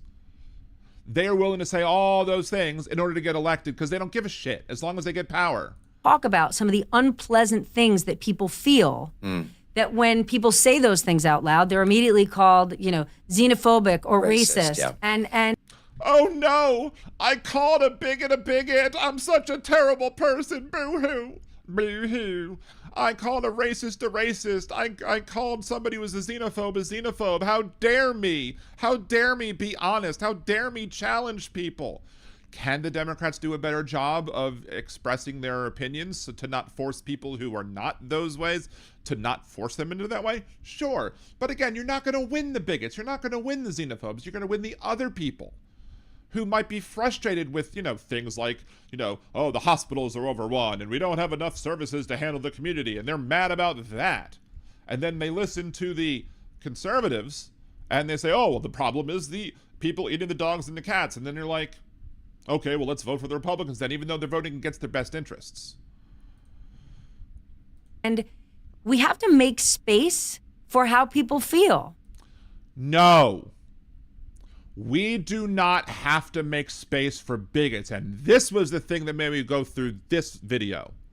We do not have to make spaces for bigots, for racists, for xenophobes, for those people.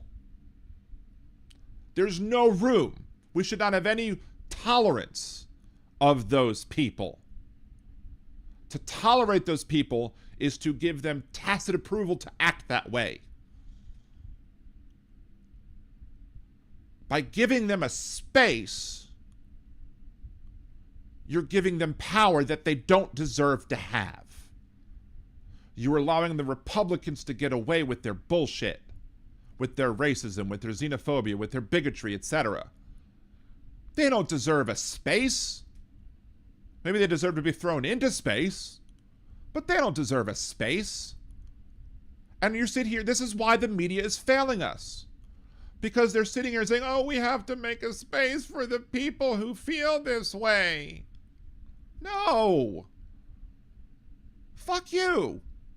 This is why I'm berating the media constantly. Well, not constantly. I berate the Trump administration constantly, but I have a significant amount of time that I spend talking about the failures of the media, how the media has failed. I'm sounding like Trump now. The media has failed to, inform the public. The media has failed to do their job. They've abdicated their responsibilities.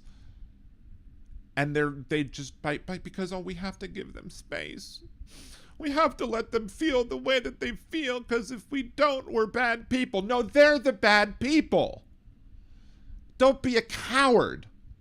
I guarantee you that if you stood up and called them bigots loudly, more loudly, shamed them into the corner, if you did that, more marginalized and oppressed people would come out and vote for you, or us, or the left, or the liberals, or the Democrats, or whatever. If you came out and you do this kind of bullshit, you do this crap right here, that's going to make people not want to vote for you or at all. Because they're going to sit there, well, the Republicans are terrible and deplorable. Oh, but the liberals, they're going to give people the space. They're going to make space for the people who are bigots. So why would a marginalized and oppressed person, why would somebody from a marginalized and oppressed culture come out and vote and be like enthusiastic? Yeah, I'm going to vote for the Democrats, even though the Democrats are giving the bigots a space to say what they want to say. They're not going to do that. That's what causes people to say both sides are the same, man. Because you have people like this who are wishy-washy, who are going to make excuses as to what. No. If you come out strong, if you come out firm against bigotry, against racism, you have a zero tolerance policy, not just for racism, but for racist, not just for bigotry, but against bigots.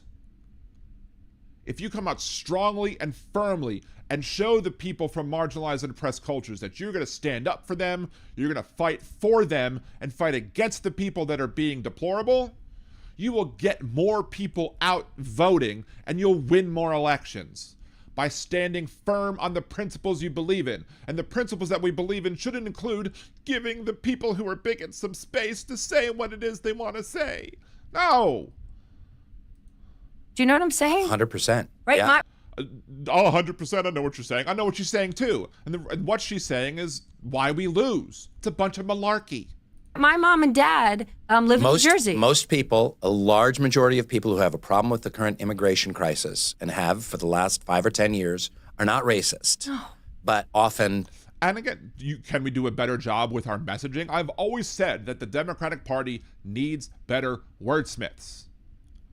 But the people who are if you come out and call certain people bigots and racists because they're being bigots and racists, and the other people who are trying to think, oh, you have to explain to them why these people's opinions are wrong, why these people's opinions are dangerous, and why you shouldn't go with them.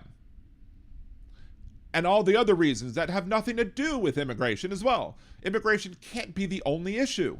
You have to show them why their wallets are going to hurt because of the Republican policy. You have to show them all the other reasons why. You have to show them why the immigration crisis or whatever is not a crisis. You have to explain to them why the Republicans are making mountains out of molehills. You have to explain to them why they're inflating and giving undue weight to these problems and trying to paint all immigrants like, murderers of Lake and Riley when there's no evidence. There was somebody on some thread that I was talking on, and they were like, well, in the last 4 years or whatever, 14,000 people were murdered by illegal people who were here illegally. There's no such thing as an illegal people, but that's their words that they use. And I went and looked up the crime statistics. Nowhere near 14,000. It was no more than 300, maybe 400. It was a very small number.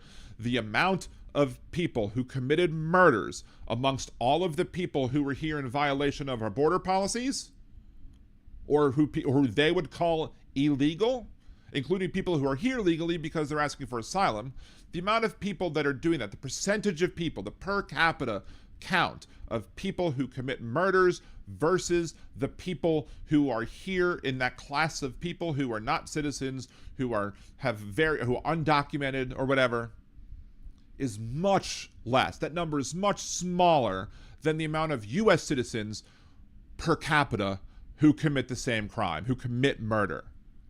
Because most of the people who are undocumented don't want to, bring attention to themselves because they know they're here and they're risking their freedom by staying here, by working jobs that nobody else wants to work and picking the crops and washing the dishes and whatever it is that these companies want to hire undocumented workers for, because when they hire an undocumented worker, they can pay them slave wages. Right? But those people don't want to draw attention to themselves. Most of them just want to live their lives and, work some money and maybe send some money back home. Oh well. That doesn't harm me at all in any bit whatsoever. And that's what most of these people are. Hardworking people who just want a better shot at life. And so have some taken shortcuts? Sure. I'm not going to judge them for taking shortcuts to support their family if those shortcuts don't harm people. I'm more afraid of domestic white terrorists than I am about persons who are here undocumented. So you have to explain to those people where they're at. You have to explain to them, the people who are reachable. You explain to them why the Republicans are manufacturing this crisis, why they're lying about these numbers, that they're inflating the crimes that are being done by people who are here who are undocumented. Explain to them why the information that is being sold to them is wrong. And then you act strongly to the people who are giving the bad information, who are being racist, who are being bigots. And then that's going to get out the bunch of people who see both parties are the same, man. More people on the left will come out and support you because you're being strong. You're strongly attacking the bigotry and the racism. Kind of tarred as racist by the liberal left. I will tell you, if you go on the internet, people there's loads of clips that will come after me. I heard about this internet thing. What is it? After the election, I had not a debate, but a conversation with a friend of mine who was on the show. And I was making the point that I do not think Donald Trump's win means that half the country's racist. I don't believe that. This person really, really came. I mean, I just said before, 30%. There might be 20% who are being hoodwinked by the administration to think, oh, the reason we're having these infrastructure problems, like not enough hospital beds, not enough this, not enough that, not enough resources, the reason we're having this, the Republicans will say, the reason we're having this is because of illegal immigration, and then they believe them. So counter that. Stand up against that, and those 20% who are voting for Trump, who are not bigoted and racist, that you want to say that they are, those 20% might be like, oh, okay, and maybe you'll get 10%, maybe get half of them. Maybe half of them will be convinced. And that's all you need. That's all we would have needed if we could have convinced a quarter of those people. to not vote Trump, to understand that Trump is giving us a load of malarkey. We would have won strongly. But that's like the whole thing with Hillary Clinton. When Hillary Clinton said half of the people who are voting for Trump are deplorables. They are a basket of deplorables. You're holding up the basket or whatever. There's the meme with her holding up the basket saying, get in the basket. Hillary Clinton said half of Trump supporters are deplorables. And the Republicans, the Trump supporters, the MAGA folks said, Hillary Clinton just called all of you deplorables. I never heard anybody in the media countering that, except for me, but I'm not, at that time, I didn't even have the YouTube channel. I just started the YouTube channel much later. But at the time, I just had my Blog Talk Radio podcast, and on that Blog Talk Radio podcast, and maybe when I called into the local radio show every now and then, maybe I would say, look, she didn't say that all of y'all were deplorable. She said that half of y'all were deplorables. And if you're mad about it, as Andrew Gillum said in the governor's debate against Ron DeSantis, a hit dog will holler. So maybe the people who are crying that Hillary Clinton called half of them deplorables, those are the people who are deplorables. And the media should have said, he's not calling everybody who's currently supporting Trump a deplorable. She's calling half of them. If you're not in that half, you shouldn't be insulted. But no, they stayed quiet, they sat down, and allowed Donald Trump to run the narrative. They allowed the conservatives to run that narrative that she called all of them deplorables. That's one of the many reasons why she lost. I mean, I'll still say that she lost because of sexism.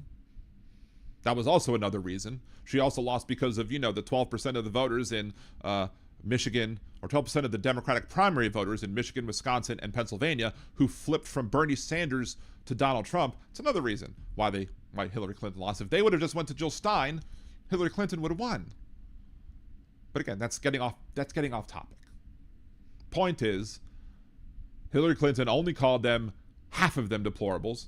And we allowed the Republicans, or the media allowed the Republicans to run the narrative, and then we lost. Because the media wants to be fair. No, being fair is being honest. And if being honest means you give 9 negative stories to, Donald Trump when you only gave 1 to Hillary Clinton, so what? Maybe Donald Trump does 9 times more bad stuff than Hillary. Seems reasonable. But they won't talk about that. They won't argue that. Came at me that's easy for me to say as a white woman of privilege that the country's not racist. But I think that's a very quick way to alienate people, right? It's also a quick way to alienate people to say that half the country isn't racist. Because your friend is right. It is a privileged stance, because if you're not part of a marginalized and oppressed class, you're not going to see it. So you have to listen to the people who are in marginalized and oppressed classes. You have to listen to them and understand why what these things that are being done are being harmful to the marginalized and oppressed. And you have to explain that to those people who are leaning to the right, who are not racist, to understand why. We've allowed them to define DEI. We've allowed them to define woke. We've allowed them to define all of these terms that are used.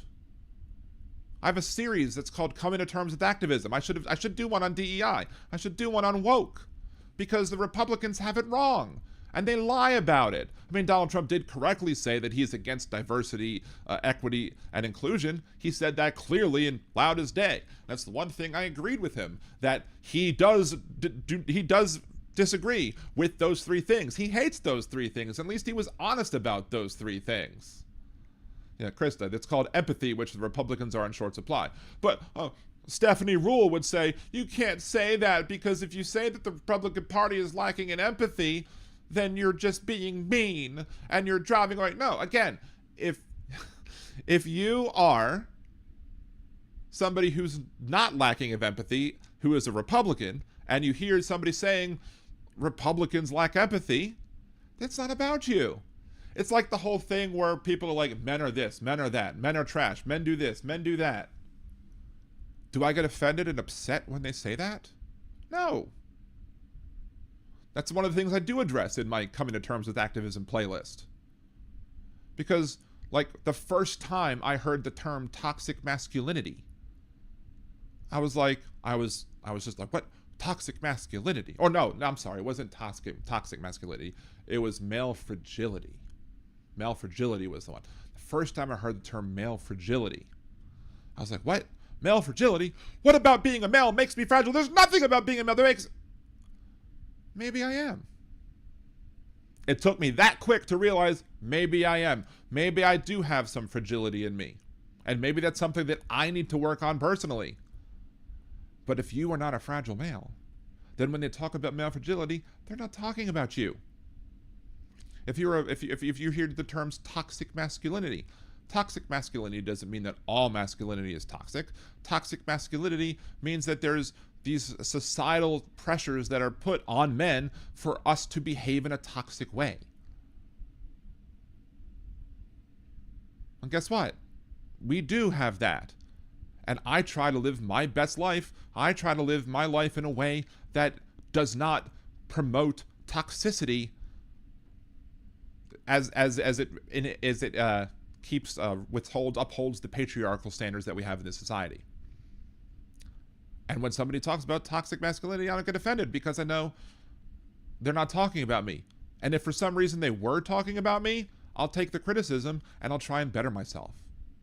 Because I like to think that I do have empathy. And I do want to think about other people and how they feel.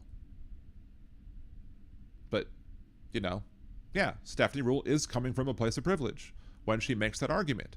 They're not all racist. And here's the other point that I've made consistently on this podcast.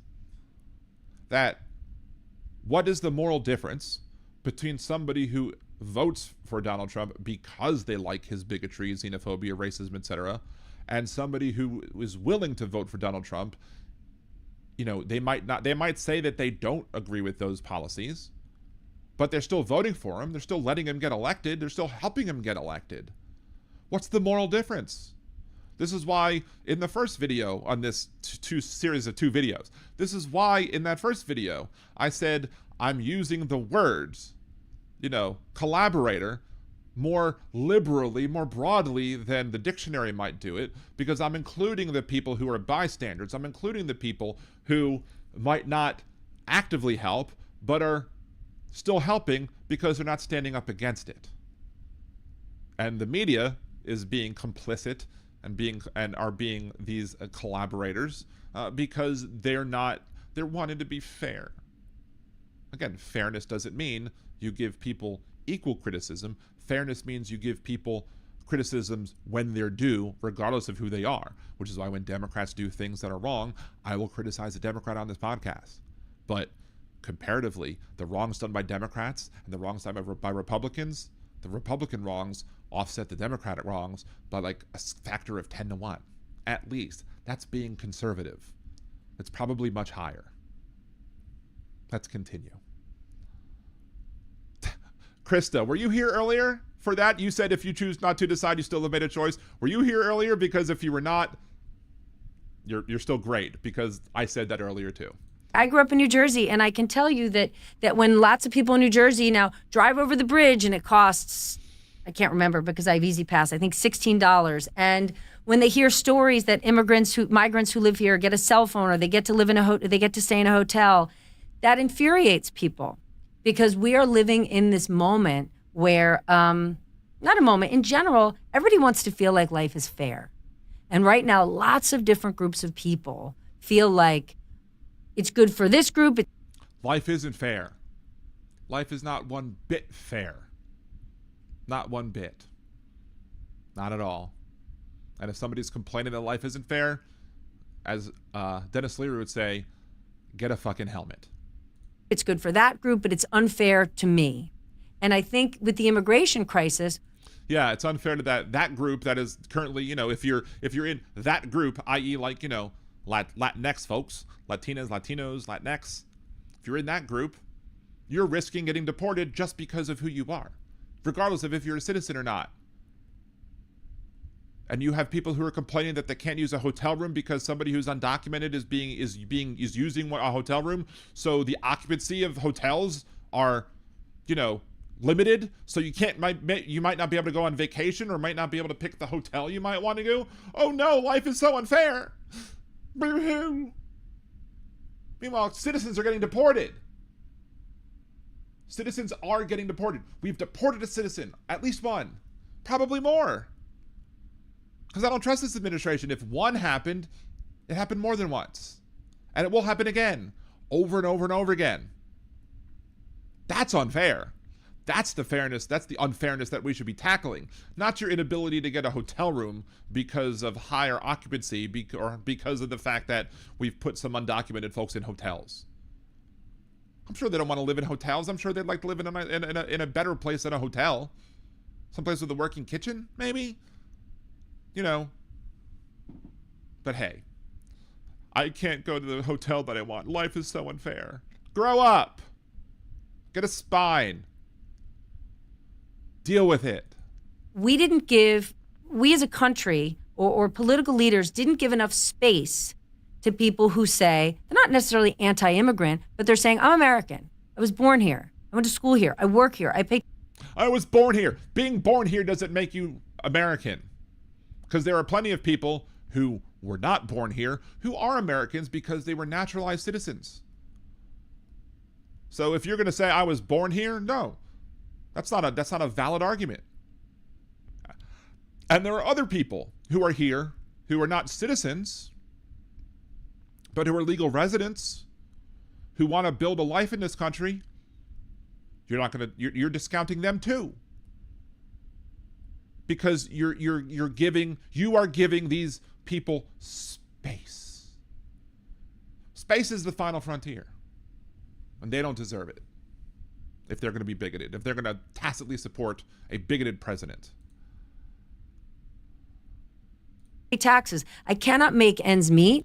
Yeah, Terry Taylor, immigration crisis. What is she talking about? Exactly. That's the point. That's my point the whole time. You have to go to them and explain to them why it's not a crisis. Oh, the crisis at the border. Whatever. It's not a crisis at the border. The crisis at the border was Greg Abbott putting barbed wire on floating objects in the middle of the Rio Grande, so that people trying to cross the border would get injured, and then stopping people who were in the federal government during the Biden administration from going to help them and save their lives. That's a crisis. It's a crisis of morality. It's a crisis of decency. It's a crisis of,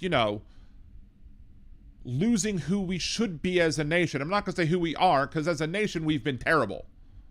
We have a history of being terrible. But it's a crisis of who we should be. The idea that anybody would think it's moral, proper, don't even say legal. Even though it wasn't legal, it shouldn't be considered legal, because Greg Abbott, Ron DeSantis, no governor has any authority over immigration, because the Constitution specifically gives that authority to the federal government, and the 10th Amendment clearly says that powers not given to the federal government are the power, or restricted from the states, are powers that the states have. But since immigration naturalization policy, since the power to control our borders is up to the federal government, it's not a power that the states have. So Greg Abbott had no authority. And he should have been arrested for the actions that he did, not just putting, the barbed wire on, floating booms or whatever in the middle of the river so that people will get sliced up by the sharp razor under the water, so they don't even see it, and they get harmed, they get cut, they get hurt, they risk death crossing a river just to make a better life for themselves. That was illegal. But them shipping the people to all those different areas, she called them a genius for doing that, for shipping people. DeSantis, Abbott were geniuses for shipping people to Martha's Vineyard and other places. They had no authority to do that. They should have been arrested for the human trafficking. That should have been considered human trafficking. Misleading people into thinking where they were going, sending them somewhere else, kidnapping them, and bringing them across state lines. That's human trafficking. Anybody who was in the administration of Florida for DeSantis or for Texas and Abbott who participated, who were just following orders, should have all been arrested for crimes against humanity, for their crimes of human trafficking, and for violating the Constitution and exceeding their authority and usurping authority that they don't have. That's what should have been done. Let's continue. Because you're seeing the middle class get squeezed and squeezed, and they're pointing to other groups that are getting support from the government and the people. And this is what the wealthy do. The wealthy says, okay, the middle class is getting squeezed, and especially the Republicans. The wealthy Republicans will say, the middle class is getting squeezed, and it's the fault of the people down below you. And they'll prompt it as them being below them, not just in an economic place, but in all aspects. When in reality, they need to be looking up. Because the problem is the billionaire class, the ownership class, the millionaire class, the wealthy class, they are the ones who are putting the squeeze on the middle class. It's not a undocumented migrant, an undocumented worker, somebody seeking asylum. Those people are not the ones who are making your 401k shrink. It's Donald Trump and his bullshit tariff policies that are making your 401k shrink. It's the billionaires putting the squeeze. It's the billionaires killing the middle class. It's not giving some person who's undocumented a hotel room. But the billionaire Republicans are more than happy to let them think that, because that allows them to continue what they're doing. The Republicans will say bullshit like, oh, Biden wants to increase the size of the amount of employees in the IRS, so they're just going to go after moms and pops. They're going to go after small businesses. They're going to go after you, the small taxpayers who are, who might have a couple of $1,000s in tax debt. Now, that's not what those people were for. Half of them weren't even, people who would investigate. Half of them were like IT people and support staff. But the other people were going to go there not to go after the poor and the middle class and the working class. No, they were there to go after the wealthy, the people who were avoiding paying millions of dollars in taxes. But again, the billionaires are more than happy to make you think that they were going after them, because that allows them to get away with it. It justifies their actions in weakening the IRS so that they can get away with their crimes and not pay their fair share in taxes. Many other examples of them doing just that, of them manufacturing a crisis and then making you think that it's somebody else's fault when it's their fault. And you're sitting here and you're going to say, oh, well, we have to give them space. No, we don't have to give them anything. We have to give them the facts. We have to give them plenty of facts, and we have to give them the reasons why what they're being told by Trump and MAGA and all the crap is just a bunch of malarkey. People they're pointing to are migrants. And we need to give space to sort of hear those people, hear what their needs are. And instead, a lot of those people have felt like when they voice their opinions, they're treated like they're xenophobic and they're racist and they're anti-immigrant. And maybe we should give some people a single opportunity, right? Let's take, for example, Vice President Harris. Vice President Harris, her first name is Kamala. Kamala Harris. There were people who would say Kamala Harris, and that was incorrect. And there were people who were purposefully saying Kamala Harris, knowing that it was incorrect because they're racist, they're bigots, etc. So if you hear somebody saying Kamala Harris once, mispronouncing it once, sure, maybe give them one opportunity. Say, you know what, look, I understand maybe you used to watch wrestling in the 80s. Maybe you watched wrestling even earlier, like maybe in Mid-South or whatever, when the wrestler called Kamala the Ugandan headhunter was around. Maybe because of that you believe that any spelling of that combination of letters is pronounced Kamala instead of Kamala. So maybe that has caused you to believe that her name is pronounced that way. And I'm just going to sit here and tell you, look, I don't think you were racist for saying it wrong once, but I just wanted to tell you that her name is pronounced Kamala, and that a lot of times when you mispronounce people's names and you do it repeatedly, a lot of people are going to look at you and be like, well, does that person really care about, people, and, or is that person being a xenophobe or racist or bigot or whatever? But give them the benefit of the doubt maybe and say, this is how you correctly pronounce it. I'm just letting you know and giving you the opportunity to change. And you give them the opportunity to change. And if they don't, then they're racist and bigots, and you can rightly call them out.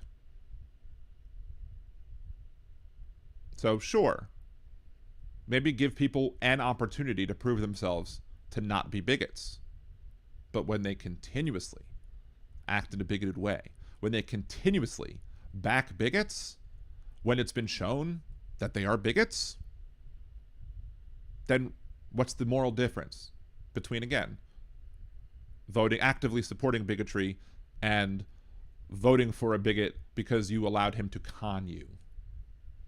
I see no moral difference in the two. And in reality, to the marginalized and oppressed people who are harmed by the policies of Donald Trump, those people don't see the difference either. They can't afford to work between, which one of these people? Muhammad Ali had a great comment. Muhammad Ali had a great comment that he was trying to explain where somebody asked him, I think it might have been Dick Cavett or whatever. Maybe I'm wrong about the name, but he was he was being interviewed, and they were like, why do you not trust white people as a whole? And he was like, let me give you an example. There may very well be some good, cobras or whatever, some good rattlesnakes who are not going to hurt me. But if I see a bunch of rattlesnakes coming down the hallway, am I going to sit here and try and figure out which ones are the good ones and which ones are the bad ones? Or am I going to shut the door and prevent all of them from getting to me? So the people who are in marginalized and oppressed cultures don't have the time to try and parse which one of the people wearing red hats are the people who are the actual racists, and which ones are the people who are, just there, who are not really racist, but they're still voting for him, they're still wearing the red hats, they're still hearing him say all the deplorable things and are still voting for him. Do they have the time? Is it worth it for them to try and parse that out and figure out which one of them are reachable and which one of them are not? Do they have the time to figure out which one of those, have the opportunity to be reached? No, because their lives and their livelihoods and their way of life is at risk because you're electing a xenophobic bigot.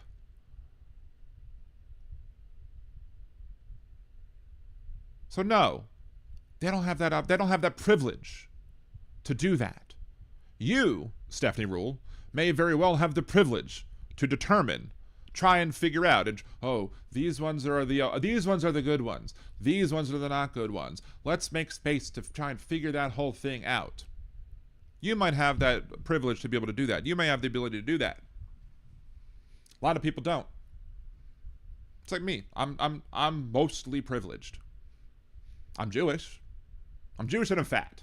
That's where I don't have privilege. There's such a thing as size privilege. There's such a thing as, Christian privilege. If you're Jewish, you're in a marginalized and oppressed group. Even if you're not specifically, even if you don't feel marginalized and oppressed, you are always at risk for people who are Nazis to come after you, for one. And it's very easy for the people who aren't Jewish to sit here and tell me, we're there. We don't have concentration camps built in this country yet. We don't have, they're not walking around with swastikas yet. Do I have the time to sit around and wait? Do I have the luxury to sit around and wait and allow it to happen? Or do I point out now that they're doing all the bullshit that Nazis were doing in the 1930s to try and make sure that we don't get to the 1940 Nazi versions? But the opinion Stephanie Rules of the world would try and tell me, you have to give these people space because, even though they're voting for people who are doing the same things that Hitler did, you can't offend them. You have to care about their feelings. I care about my life. I care about the life of myself and my family. I care about the lives of other people who these Nazis would go after. I don't have the luxury to try and parse out which one of the MAGA supporters are not real Nazis. I don't have the time to parse that out at all. I don't have the luxury to parse that out. I mean, I may be able to pass as somebody who's not Jewish, but it's out there that I'm Jewish. Can't unring that bell. You can go look at, places I've gone to school and be like, oh, there's another Jew. There you go. Send them on the train. Send them on the train if that ever gets to that. And even if they don't do it to Jews, they'll do it to Muslims. That's what Donald Trump in the first term. He campaigned on a total and complete ban of Muslims entering this country. And the Nazi apologists are like, well, that's not what he implemented. Who cares? He campaigned on it.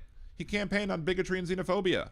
I don't have the luxury to sit there and be like, oh, well, he didn't quite do this. It's not exactly this. Lives are at stake. But Stephanie Rule wants us to make space. Fuck that.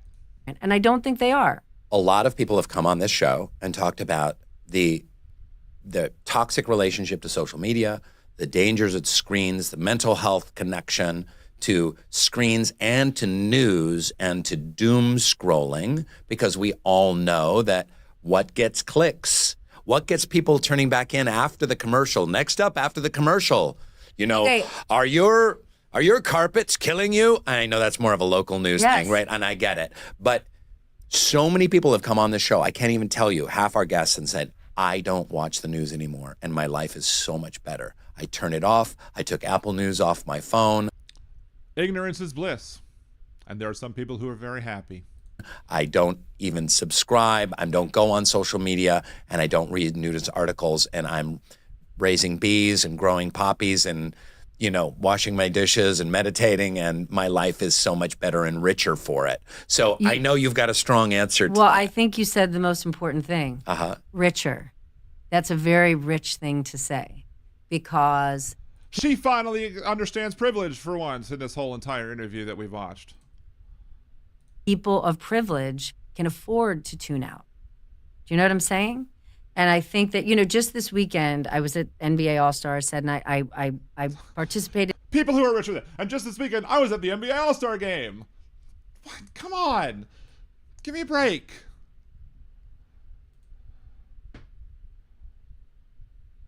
In a conversation where someone said, listen, the two-party system doesn't work. That's fair. I buy that. Let's have Elon Musk go in there. Let's shake it up and let's see how things work out. In theory, I totally hear that. But let's. Who's going to be hurt? That's exactly the. Who's going to suffer? That's exactly when the the thing. social safety net. And they make that point, but that they can't understand the other side, the rest of it. Like, how can you make that point right there and understand that point, but not understand why the rest of the stuff you're saying is harmful? You understand that people have the privilege to be able to tune out the news, but you can't understand why people don't have the privilege to be able to try and figure out which one of the Trump supporters are really Nazis and which ones are really not. Cognitive dissonance is ridiculous. And this is why I'm critical of the media. This is why I say we need more and new media. We need to support shows, not just mine, but we need to support a whole bunch of new shows that are going to give valid commentary about the social issues of the day, who are not going to sit here and be all wishy-washy. Because if we're wishy-washy, we're going to continue to lose. The only way to win is by being stronger, by standing up firmly against bigotry and racism. Because again, we might not, even if we don't get any of those people to change their minds, we'll get the people who don't vote to change their minds. We'll get the people who have given up on the system maybe come back and say, hey, these group of people are actually standing up and saying the right things and doing the right, not just saying the right things, but doing the right things and standing up against evil. So we can come out and support that. And you'll do better in elections because you'll be getting more turnout. The thing with the Republican Party is they always want small turnout elections because small turnout elections tend to be whiter and older. But when you have large turnout elections, it's always better for the Democrats. So you need to do things not to convince the people who come out regularly to come over. I mean, you should. There should be reasons why everybody comes out and votes for a Democrat instead of a Republican. But you need to give the people who aren't voting the faith that you're going to do what's right for them. And while I can sit here and say, people who say the parties of the same man are not paying attention, but when the party is represented by things like this, you know what, maybe I can see it. I mean, I still think it was silly to say that, that it would be the same with Biden versus, or with Harris versus Trump, like on issues like with Gaza. Like, that's just silly. But again, if we had a stronger, progressive, leftist message of equity, of equality, diversity, of inclusion, of standing up against tyranny, standing up against evil, fascism, we would drive up turnout and we would win more elections. We might win all of them. And we wouldn't even have to absorb Canada as the 51st state to win the Electoral College every damn time. Not that Canada would ever go for it, because most of Canadians don't support that. But still, we could do it ourselves without getting the 51st state of Canada if we only were stronger and had the spine, the backbone to stand up against bigotry, against racism, against xenophobia. And give the people who have been, pushed down by our system the ability to say, oh, this is what I needed. These are the people that we needed, and these are the people that we can get behind. That is dismantled. Who's going to suffer? Or how about this, Tech right? bros and Wall Street traders? No. And actors in their fancy burned down houses? If you were to say to me, Stephanie, having a Department of Education sit in the federal government doesn't work because education has different needs in different parts of the country, I would actually buy that argument. If they said, let's make it local. But it's not a good argument, because the idea that having a federal agency that guarantees minimum standards and that deals with issues like, allowing people to get IEP or 504 plans. If you have, intellectual or other disabilities or like physical disabilities that require you to have, certain, things in the classroom, certain, extra time in the classroom to take tests or whatever. That's not going to be enforced at a state level. I don't trust Louisiana, Mississippi, Alabama, Texas, to Florida, Kansas, Nebraska, South Dakota, North Dakota, Idaho, Wyoming. I don't trust those states to protect the folks who have disabilities and to make sure that these IEPs and 504 plans are being enforced or being protected. That's what you have the federal government for. And you also have state education boards and local school boards. And the local school boards can, under the guidance of everything else, be like, as long as you have these minimum standards, the local school boards can, deal with those. Oh, these are the needs in my community versus the needs in that community. Yeah, maybe the people in a rural area might have different educational needs when it comes to either technology or whatever than the people in New York City. Maybe there are different needs in different areas, and you can do that at the state and local level while having a Department of Education to make sure that everybody in this country has at least a minimum standard of education. So I can't see it. And that's why y'all in the media have to do a better job of explaining that to the people.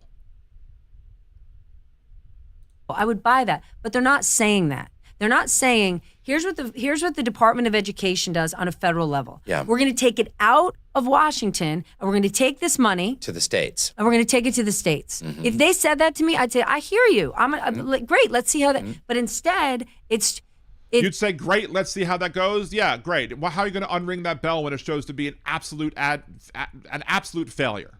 How are you going to do that? How are you going to unbreak the egg? How are you going to unscramble the egg? How's that going to happen? It's a bastion of fraud, waste, and I can't think of the third, corruption. Let's just get rid of it. Mm-hmm. What if I was a parent of a special needs student? Mm-hmm. What if I was what if, right? We already know that our teachers, who are among the most valuable members of society, right? My children's teachers spend more time with my kids than I do. Mm-hmm. And year after year, we hear about more teachers that have to go to a GoFundMe so they can get school supplies for their classroom. And so The issue is, if you want to make cuts, if you want to make changes, let's do it. But let's be open with the American people. And my point is, for everyone who's like, I just want to tune out of news. Oh, crap. Freaking ads.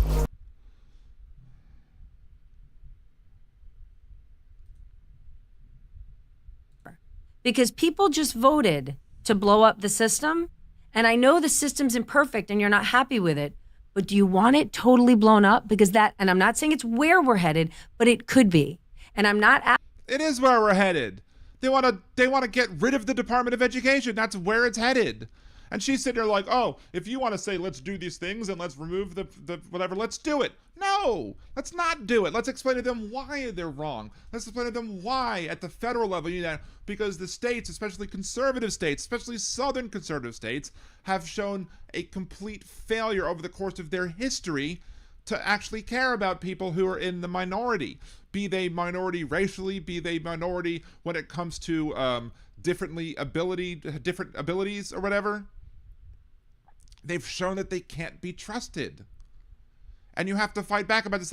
If you want to say that there's fraud, waste, and abuse in the Department of Education, first you should have to prove that it is. Go find it.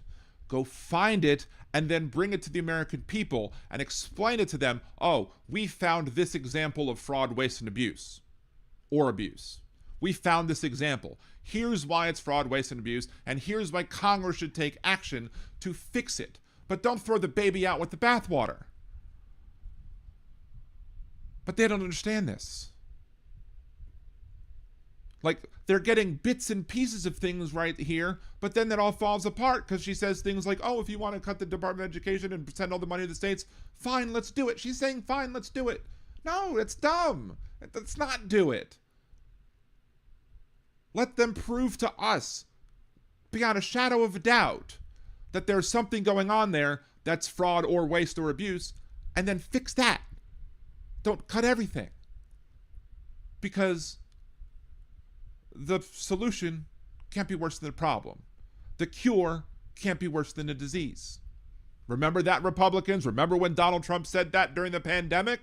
Well, that applies to everything else too. And guess what? Getting rid of everything and shoving it down to the states is not measuring twice and cutting once. Asking people to activate, and I'm not asking them to be a Stephanie Rule fan. Krista, chat. We need a scalpel, not a chainsaw. Exactly. And if you actually look, we need a magnifying glass or a microscope first before we use the scalpel. We need to see what the problem is. And then if we find the problem, maybe there are a few problems that can be dealt with the chainsaw. In government, buying tanks and planes for the military that doesn't even want them to pay back your campaign contributors, use a chainsaw on that. If you have tanks and just sitting in a parking lot, if you have jets sitting there on a tarmac, on an unused tarmac, just rotting away, wasting away, not being used, just because you wanted to pay back a campaign contributor, sure, take a chainsaw to that. I'll be the first to stand up and applaud that action. Won't applaud the administration because they suck.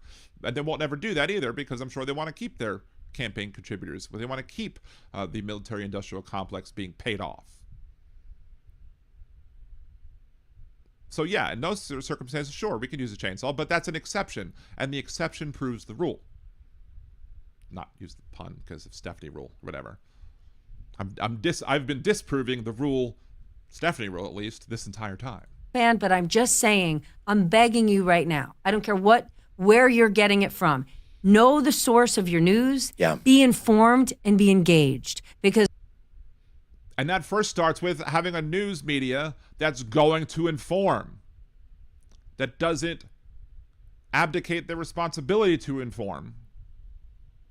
You need to prove yourselves trustworthy because in the past, almost 10 years now, you've proven yourselves to not be trustworthy.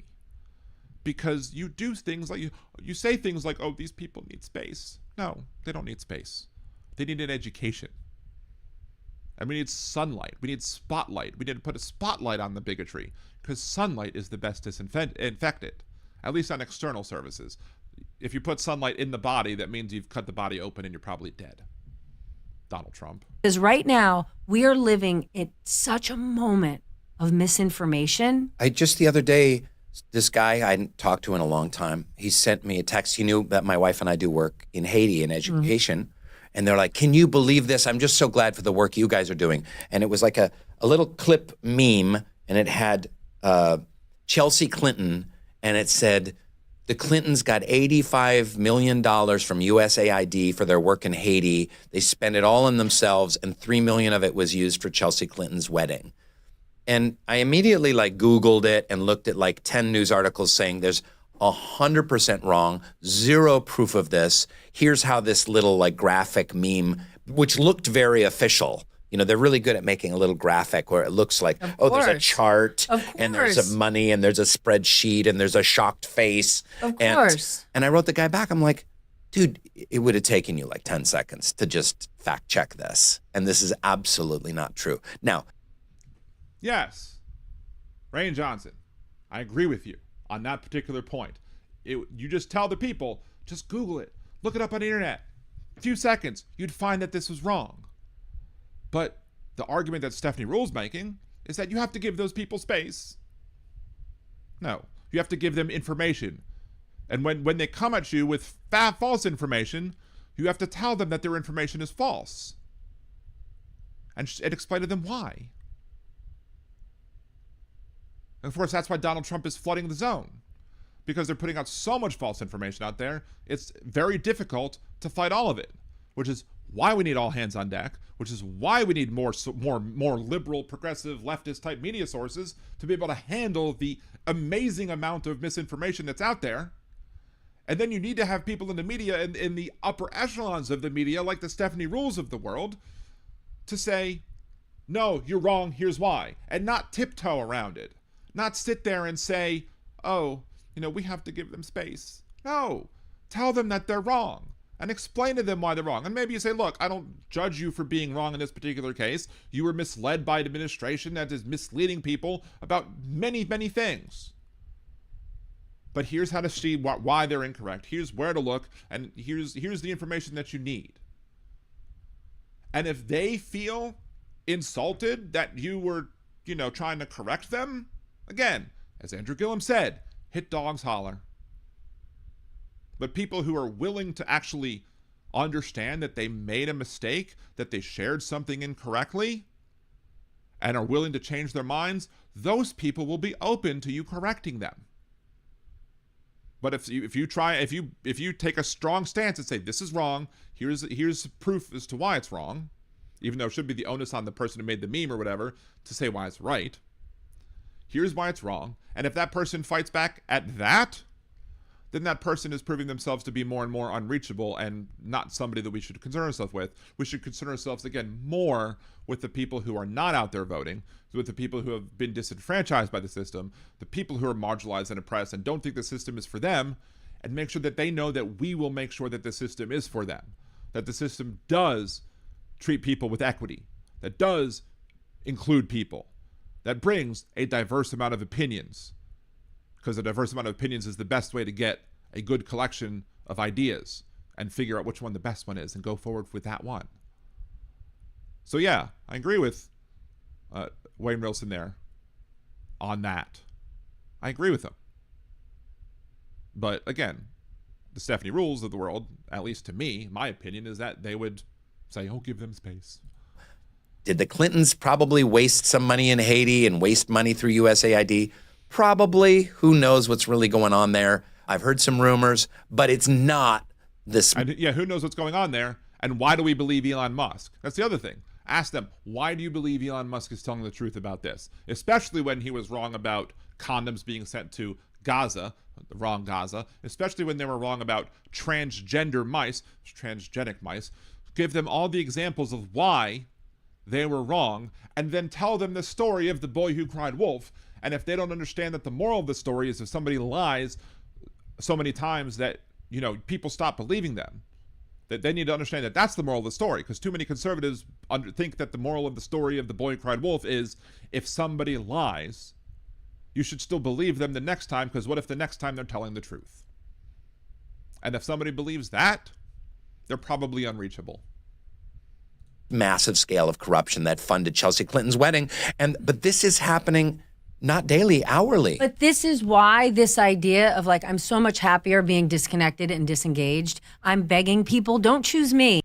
They're disengaged and disaffected because you say things like we need to give these bigots space. Or we need to give the people space who are taking these bigoted positions because, oh, some of them might not really be bigots and some of them might be reachable.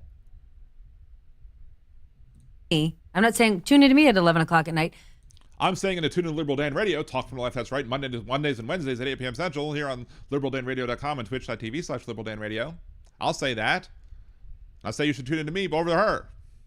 Because I'm not saying that we should give bigots space. I'm not saying that we should give people who support bigots space. I'm saying that we should, give people the correct information and firmly and strongly stand against the racism. And if somebody's upset that you're standing up against racism, they're more than likely than not a racist themselves. Care more. Care about your news sources. Like when you were mad that the Washington Post didn't endorse a candidate, dropping your subscription doesn't help, right? You're mad at Jeff Bezos. You can take it out in different ways, but the journalists at the Washington Post are the best in class, and they're doing such important work. Well, they dropped their Washington Post subscriptions, but they keep ordering Amazon one-click over and over again. That's exactly my point. So, like you're still ordering your Amazon, and so I just think this is such an important moment of journalism, right? In the first week, the defense secretary. Yes, it's an important, you're right, but you're wrong about why you're right. It's an important moment of journalism, and it's been an important moment of journalism for the last 10 frickin' years. But y'all have failed. Secretary kicked out of sort of having a permanent booth at the Pentagon, kicked out NBC and MSNBC, I think the Washington Post, the New York Times, CNN. Josh in the chat says, I know plenty of bigots, and I know exactly how reachable each one is. Exactly. And I know there's been a lot of stuff in the chat that has been said and I haven't responded to, and I'll try and get to it afterwards. But again, I've recorded this whole thing. It's already an hour and 15 minutes of me discussing this tiny little piece of the clip. I've spent that much time talking about this tiny little clip and why they're wrong. Maybe I do bloviate a little bit. Maybe I do repeat a couple things extra times. But you know what? I have a lot of things to say about it. And yeah, sometimes maybe people have shorter attention spans, which is why I try and cut the clips up to be a little more succinct than this one currently is. But you know what? Sometimes the clips are going to go long. In a number of organizations, but it doesn't mean that we're not covering them. It means we're not going to have a booth there. Mm-hmm. It means you're not covering them correctly because you haven't been. Think, and you, the entire media as a whole, not necessarily you, Stephanie Rule. Accurate news reporting is so important. And yes, that's correct. Know that people who are pushing misinformation want you to believe that it's not important. And the last point I would make would be when you talked about and they make it look really official. This goes back to where you get your news from, right? What we have to go through in terms of legal and standards is a huge mountain as opposed to social media, right? I could create a website today. And you know what? I mean, that's having to go through legal and standards to try and get things out. Yeah, I mean, that's good in some cases. It's good that you want to be correct.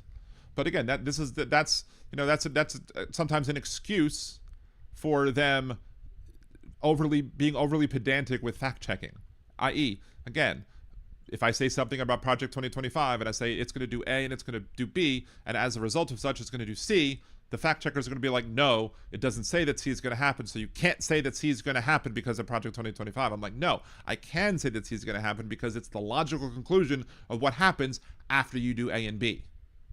That's one of the problems with the media. Called Patriotic Moms Who Love America. And I could create a Facebook group and I could write an article today that says, if your child gets milk out of the school lunch program, they're going to become a transgender, I don't know what, by the time they're 15. Okay? I could post that on Patriotic Moms for America and it could go on Facebook. By Friday, when I see my mother on the weekend and she'll say, Are you letting the kids have milk in school? Because I've heard terrible things about milk in school. and so the misinformation is real. How do we fix this? Because you have Donald Trump who wants to just, this is happening, so let's cut school lunch programs or whatever. Although you have RFK Jr. saying we need to fix the school lunch programs and get healthier food into that. But when Michelle Obama said that was socialism. that was communism. She was a terrible person for suggesting that we should have real fruits and vegetables and good, nutritious food in school lunch programs. She was horrible for saying that, but RFK Jr. says it. Oh, it's great. There's been outcry about this for years, and it's not getting any better. Well, it's not getting any better because, and I blame all factions of the government, we still have not regulated social media companies, right? The social media companies are bigger. And how are you going to do that if you don't tell the truth about why we need to do that? If you're not stern, if you're not firm, if you're not sitting there and saying, hey, we need to do these things for reasons X, Y, and Z, and we need to make sure that we do the regulation. You have to explain why, and you have to prove your point, and then you have to explain why the Republicans aren't going to let it do that, and why the Republicans want the misinformation to spread on social media. And maybe that'll get people to come out, and you have to be strong about it. But they're not. They're not strong about it. They're weak about it. Anyway, I've talked about this topic for far too long, and I have one more to talk about before I end the show. So we're likely not going to the phone lines today. But anyway, agree with me on what I've said so far in this video? Disagree with me? Leave your comments down below. Remember to like the video, share, subscribe to the channel. And unless you're a Nazi or think that the media is doing a hell of a job, have a good day. Oh, Lord. Yeah, RFK Jr. wants to put whole milk, unpasteurized milk in school. Yeah. So the kids are going to get even more calories, which are going to make them, chunkier, make little chunky boys and girls, and make sure that, you don't have milk that's protected from, they probably want to have, what is it? Raw milk. They want to have it raw milk or whatever. Support having raw milk because he probably thinks that if you have raw milk, it'll help you fight measles. It's probably what he thinks.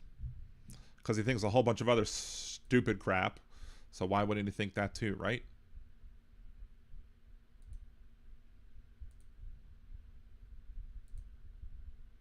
Oh, I have two more things I want to play. Wow. We're going long today. Happy birthday, Robin. Thank you. And I did see you come in before, but I was remiss. I didn't say it yet. So thank goodness you're still here. Hello to the goddess Kimchi. Thank you for joining us. All hail goddess Kimchi. May everybody worship you as the goddess that you are. Again, for everything that has been said in the chat, I'm very sorry. Let's see. Krista, even though you're Oregon, my daughter's 5th grade teacher didn't even read her IEP and had her sitting in the wrong area of the classroom. She got set straight real quick. Yep. And you have to do that. But if you don't have a federal government who's going to come in and make sure that you do it, I don't trust the state to do it. See, Kimchi House showed the map of the poor health America today corresponds to low tax based Neanderthals. Well, there's a lot of maps that are often similar. Like if you take the Bible Belt and then you look at the amount of teen pregnancies, and then you look at the amount of STDs, then you look at a lot of other bad things, the maps look very similar. And there's a reason for that. Big Hook, Canada doesn't want to be Americans. You never move forward when you do so to snail's pace. Well, yeah. Although there are some Canadians who stupidly said, yeah, we want to be Americans. We want to be the 51st state. But then again, there are Canadians who had Trump signs in their yard. So who the hell knows with that? Let's just scan back through the chat briefly. I'm not going to go through the entire thing. I can't possibly go through the other thing. Krista, I sleep with a machete. Oh, should I say oh my? Is that worthy of an oh my? Oh, I'll do an oh my. I can't do the oh my because I'm still muted because I was deleting the thing. So should I do an oh my? Oh my. There you go. Might be dangerous to sleep with something that's sharp. Although you might want to have a partner that's sharp in a different way, but not in a, actual will cut you way. Maybe a cutting wit is good. Right? RFK said there was no autism when he was a kid. The label of autism didn't exist, so we didn't have screen for it. That doesn't mean it doesn't exist. Exactly. I'm going to save that comment, too, for what I'm about to talk about, because one of the things I want to talk about here in the remaining 2 clips of the show that we're going to cover, and again, I'm sorry, we're not going to do phone calls today, so if Big Hook wanted to call in, I'm sorry. But anyway, we have RFK Jr. in Texas at Texas A&M with Secretary Rollins talking about a whole bunch of stuff. Again, I didn't watch the entire video, but I think this part of the video is where he says the thing I want to cover. But if it's not, I'll get to the point. I'll get to his words as well. So let's listen for a smidge just to see what what he's saying. Health workers in Texas and the Texas taxpayers have paid $4.5 million so far to contain this virus. Talk about the measles. It's very hard to hear. About their work right now. Well, we're working very closely with the governor of Texas, with the public health officials in Texas. We've provided them enormous support from CDC, all the support that they've requested for vaccines and for alternative medicines. Or budesonide, these are not fringe medications. These are medications that sick people should get. Are proven medications, clarithromycin, aerosolized steroids, so that we're not just talking. There's certain people, and particularly in this state, who don't want to vaccinate. We have to take care of those people too. CDC has been. There are people who don't vaccinate. We have to take care of those people too. Why? They're they are effing around and they're finding out. Should we take care of the kids? Yes. The kids who parents, they don't want to vaccinate them. We should absolutely help to take care of those kids. Absolutely 100%. We should take care of those kids. And, and it should be viewed as child abuse if you're not giving your child the measles vaccine unless the doctor specifically has said that you need to not have a vaccine for a very specific reason, right? For a very specific reason. If we say that, then sure, I can trust that, whatever. But everyone else, it should be considered child abuse to not give your child the measles vaccine. Should be considered child abuse. And and if you're an adult and you choose to not be vaccinated about the stuff, F around, find out. Let's continue. Been focused for many, many years, for a generation now, just on one solution, which is vaccines. We need to be able to treat people. We've been focusing on many things, including vaccines. I wonder why that is. I wonder why we've been focusing on vaccines. That's because the measles vaccine works. You stupid ass. The measles vaccine works. And we managed to eliminate measles in this country because we have a measles vaccine. Guess what? If you get rid of the vaccines and you put lack of faith in the vaccines, or you try and convince people that there are other things you can do, people are going to start not believing that the vaccines that work, and they're going to stop taking them and stop giving them to their kids. And then people are going to, that's why we're seeing what's going on in Texas, because you've seen these people just not want to take vaccines because they've allowed the anti-science people to put doubt in the minds of vaccines. So if you allow that to happen, you see things like that. One of my concerns during COVID and the people being vaccine deniers was the fact that not the COVID issue. I mean, that was an issue, but it was what happens the next time. If we have the next time happen, if the next time happens and we have an even more dangerous virus that comes out, these people are not going to take it because they've been made to distrust vaccines. Right? That's the problem. And that's what we're seeing here in Texas with this measles outbreak. Who gets sick. And that's one of the things that we're going to focus on as well. We're doing very well in managing the measles outbreak. No, you're not. There shouldn't be a measles outbreak. Doing very well in handling measles outbreaks is making sure that you don't have one. The measles, although the numbers are still growing. We're doing a very good job of containing it, but the numbers are still growing. What? I think the worm has done much more damage than people think. The rate of growth has plateaued. You compare us, The rate of growth has plateaued, even though it's growing. Oh, so we're careening into a brick wall in our car, but we're not accelerating anymore, so things are good, right? That's what that means. That's the same kind of logic. We're doing a good job managing the driving of this car, even though it's careening right into a big concrete pole. But we're okay. We're good because we're not accelerating anymore. Freaking morons. We've got now, I think of this morning, about 842 measles cases in this country. Canada, which has 1/8 of our population, has roughly the same number. Europe has 10 times that number.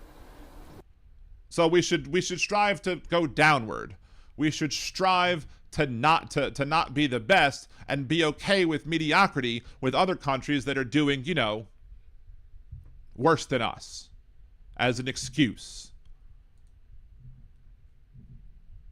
Last year, Europe had 127,000 measles cases and 37 deaths. We've had in our country. And we're not Europe. We're America. We're Americans, not Americans. We should be able to be the best country in the world when it comes to this. We're not now because we elected Donald Trump as president with low information voters or whatever, and we got you as the head of the Department of Health, which is one of the other dumbest things we could have done, period. Country, 4 deaths in 20 years. We have an autism epidemic in this country where 100,000 kids a year are diagnosed with autism. We've gone from 1 in 10,000 to 1 in every 31 kids. We've discussed this on the show before. I'm not going to rehash why he's stupid about this, but he's stupid about this. We have a diabetes epidemic. When I was a kid, a typical pediatrician would see 1 case of juvenile diabetes in his lifetime, over a 40 or 50-year career. Today, 38% of the kids who walk through his office door are diabetic or pre-diabetic. Those should be the concerns that the press should be covering. Every child who gets measles gets a headline. When I was a kid, there were 2 million measles cases a year, and nobody wrote about them. Because when you were a kid, measles was a problem. And now we have a vaccine that works that prevents people from getting measles. But now, because of the anti-science, anti-vaccine dickwads like yourself, measles is growing again. And guess what? That's why it's a news story. That's why it's a news story, because we shouldn't be having this. And it's happening because low information, stupid people have been conned and duped into believing that vaccines are dangerous, that vaccines cause autism, that vaccines do a whole bunch of other stuff that they don't do. The one thing that vaccines do correctly and accurately and well is stop measles. So when we now have measles coming into America and growing at the same rate, I guess now, but at a higher rate earlier, but still growing, that is newsworthy. That's why you see a news article about it, you dumbass. And the reason we don't see the news articles about people with autism is, again, as we talked about previously on another show, the reason we have more cases of diagnosed autism is because we have better methods of diagnosing autism. We understand autism better. We know what it is. We know how to see it, and we know how to see for cases that weren't seen earlier. And just as Krista said in the chat, just because you didn't see it doesn't mean it wasn't there. But now we see it. And there is a time when George Washington was president, nobody knew that dinosaurs existed. There were like biblical stories about monsters or whatever, but nobody knew that dinosaurs existed. And then sometime in the 1800s, guess what? They found bones of dinosaurs. They found the fossils. So guess what? Now we know that dinosaurs existed. Because we were able to find the dinosaur bones, because we were able to do that, guess what? That doesn't mean that dinosaurs never existed up until that point. It just means we now have better tools, better abilities to see what's in the ground and then find those dinosaurs. He's like, oh, I can't see it. It doesn't exist. That's the mindset of a 2-year-old. Not of an educated, well-meaning, well-thinking person. Somebody who hasn't been, you know, had their brain rotting from a brain worm. Why aren't people writing about the autism cases? The 100,000 kids who shouldn't. They do. There are plenty of people who are looking into autism. But it's not newsworthy because, again, many of the cases, most of the cases that are the new cases that have been found because of our new diagnostic capabilities are the mild cases. And it would be a problem if we had these cases of autism and we were not dealing with them. Like we were not allowing people to have, like, you know, an IEP or a 504 plan so they could have a individualized education plan to be able to, you know, have an educational environment that's going to go to them and understand what their specific needs might be on the case of the individual, which is why it's called an individual educational plan. But y'all going to get rid of the Department of Education in the Trump administration, and then nobody's going to enforce that. But yes, when we completely wiped out a virus from this country by having a good, robust vaccination program when it comes to measles, and then it starts coming back, that's absolutely fucking newsworthy. That's why. Anyway, are you somebody who believes in RFK's whole BS about vaccines and measles and, oh, when I was a kid, you know, whatever? Leave your comments down below. You know, if you agree with me, leave your comments down below. Remember to like the video, share, subscribe to the channel, unless you're a Nazi or support Robert F. K. Jr. on his malarkey. Have a good day. Man, I'm never going to be able to, because every kid should have an IEP, in my opinion. That wouldn't be a bad idea. Everybody crafting people's education to what their needs are would be a pretty good thing. I can agree with that.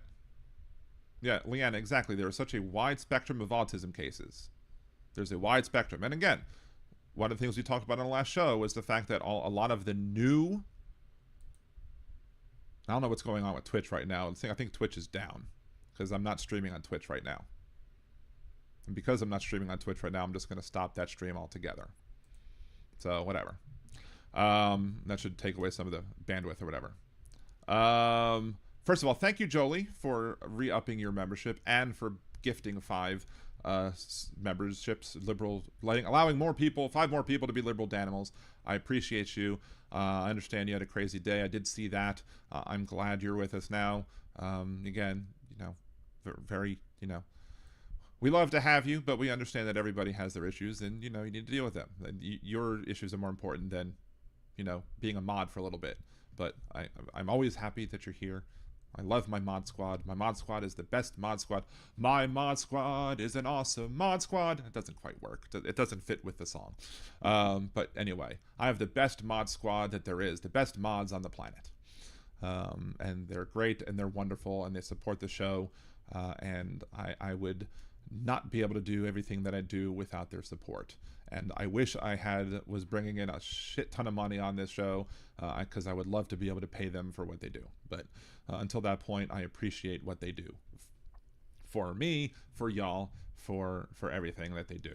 So anyway, got one more thing I want to talk about. I don't even know when I'm going to get these freaking videos uploaded, simply because of the fact that, you know, it's, you know, I have stuff to do. I have stuff to do with work on Friday, and, you know, I still have to do one more video here. So let's do this one more video real quick. Again, we're not going to watch the whole video. Let's start recording in. We're not going to, you know, watch this whole video. But there was a Trump cabinet meeting, and there was a couple of things that were said here by good old Pam Bondi. I agree with Pam Bondi 100% on that point. Let's say it again. Including you, including Trump, including everybody in your administration. Nobody is you know, above the law in this country. Unfortunately, that's not the way you're treating it, and we'll see that clearly as we watch the back of her head. Because there was another video that had a shot on the side of her face, but, you know, this is just the back of your head. I guess Trump wanted to make sure that, you know, Oh, I didn't even realize this the first time. These frickin' Gulf of America hats. I mean, we have a childish president. This president is so childish. That is childish. Has there ever been a president that has hawked his wares in the middle of a cabinet meeting before ever? I mean, this is the act of a man baby. Before we even get to what Pam Bondi is saying or doing or whatever. Jesus. It's absurd. President, your first 100 days has far exceeded that of any other presidency in this country. The best meme that I've seen about this was the fact that William Henry Harrison had a more successful first 100 days and he was dead for 70 of them. That was the funniest meme I saw today. But yeah, I guess it really depends on what you consider as a success. If you consider Vladimir Putin would probably think it's a very big success for this country. But let's continue. Ever. Never seen anything like it. Thank you. And I didn't watch the entirety of this thing either, but it's probably just a round robin of Trump ass licking. I'm sure everybody here at the end of this meeting has a mouth that looks like it just ate a bag of Cheetos. Just face all in the bag and everything. Your directive to me was very simple. Make America safe. And despite how is she doing that? She's not. Let's continue. that, we've still been defending over 200 civil lawsuits filed against you. Wonder what that is. You know, it's MAGA crazy talk to think that, you know, the reason that, you know, we have those cases is because they're persecuting our poor president. Boo-hoo. Again, boo-hoo. No. Maybe you should stop violating the law. If you stopped violating the law, if you stopped exceeding your constitutional authority, maybe you wouldn't have that many lawsuits coming after you. Because again, No one is above the law in this country. but yet there's 200 lawsuits against you. It can't possibly be that they're all wrong, right? They'll say so. On top of everything else, I think I'm representing every one of you in this room in some capacity. I know you will not be. Oh, it's so funny that they're all complicit in the actions of this lawless administration. Oh, we're so funny. I'm representing each and every one of you. Ha Arrested by the U.S. Marshals. Yeah, exactly. She goes, you will not be arrested by the U.S. Marshals. Which is why I think Donald Trump believes that he can get away with whatever it is he wants to get away with. Because if the Supreme Court tries to hold him in contempt, even if it goes all the way up to the Supreme Court and they vote 9-0 to hold him in contempt, to hold members of his administration in contempt of court, how do you arrest them? Well, you can't arrest Trump. That's been a standing Justice Department policy forever. So you can't arrest Trump. You have to impeach him first, and that'll never happen. But who enforces the, you know, contempt of court charges? Who goes arrest them and locks them up? The U.S. Marshals. Who controls the U.S. Marshals? Bondi does. Over 200 lawsuits, over 50 injunctions. Of course, Hegseth is the one that laughed about it most. And now we've got multiple cases in front of the Supreme Court, and we will succeed, and we You haven't so far, but let's continue. are doing great in front of the Supreme Court, President, and we'll continue on with that. Of course, they will piss on you and tell you it's raining, and you'll think, oh, it's just a hot rain, and it's yellow too, but oh well. I was at DEA yesterday, and they said to me, you, Donald Trump, have taken the handcuffs off of DEA agents. And as a result of, since you have been in office, President Trump, your DOJ agencies have seized more than 22 million fentanyl pills, 3,400 kilos of fentanyl since you've been your last 100 days, which saved, are you ready for this, media? 258 million lives. He's saved 258 million lives. 2/3 of this country. According to Pam Bondi, 2/3 of this country would have died if it wasn't for Donald Trump. Now, there's a whole bunch of people who did die in this country needlessly because of the way he mishandled the COVID-19 pandemic. But if we're to believe the media, and I bet you there's some people in the media who'd be like, oh, look, he saved that many lives. Over 200 million. Who believes that? I mean, MAGA believes it, but how dumb must you be to believe that Donald Trump's actions on fentanyl saved 200 plus million lives of the 340 plus million lives in this country. Like, they're not even pretending to try and be factual at this point. They just believe that they can say anything that they want and nobody will question them because they don't. The media doesn't do a fair enough job. You had the first, video piece that we saw where he just said, oh, the immigration is doing great. Encounters are down, blah, blah, blah. Bullshit. I don't believe it. Why would I believe this administration? Why would I believe the administration numbers on how many apprehensions and how many encounters that they've had with undocumented migrants or people crossing the border or whatever? Why would I believe that's down when you're saying that he's saved the lives of over 200 million people? That 2/3 of this country would have died if it not for President Trump. All hail the king. All hail King Trump. Well, I didn't vote for you. Let's continue. Kids are dying every day because they're taking this junk. People are dying. Children are crying. But birds are flying too. Texaco's drilling. Whatever this is. It's been a while since I've heard that song. With something else, they don't know what they're taking. They think they're buying a Tylenol or an Adderall and a Xanax, and it's laced with fentanyl, and they're dropping dead, and no longer because of you. They're no longer dying of fentanyl. So from today forward, we should see 0 fentanyl deaths, right? Again, this is the same Republican Party who, when President Biden stopped a whole crap ton of fentanyl, more than Trump had ever stopped from crossing the border, or after it crossed the border, they complained. They cried. I'm like, why are you complaining? Are your campaigns ran on the money that's created by the drug trade?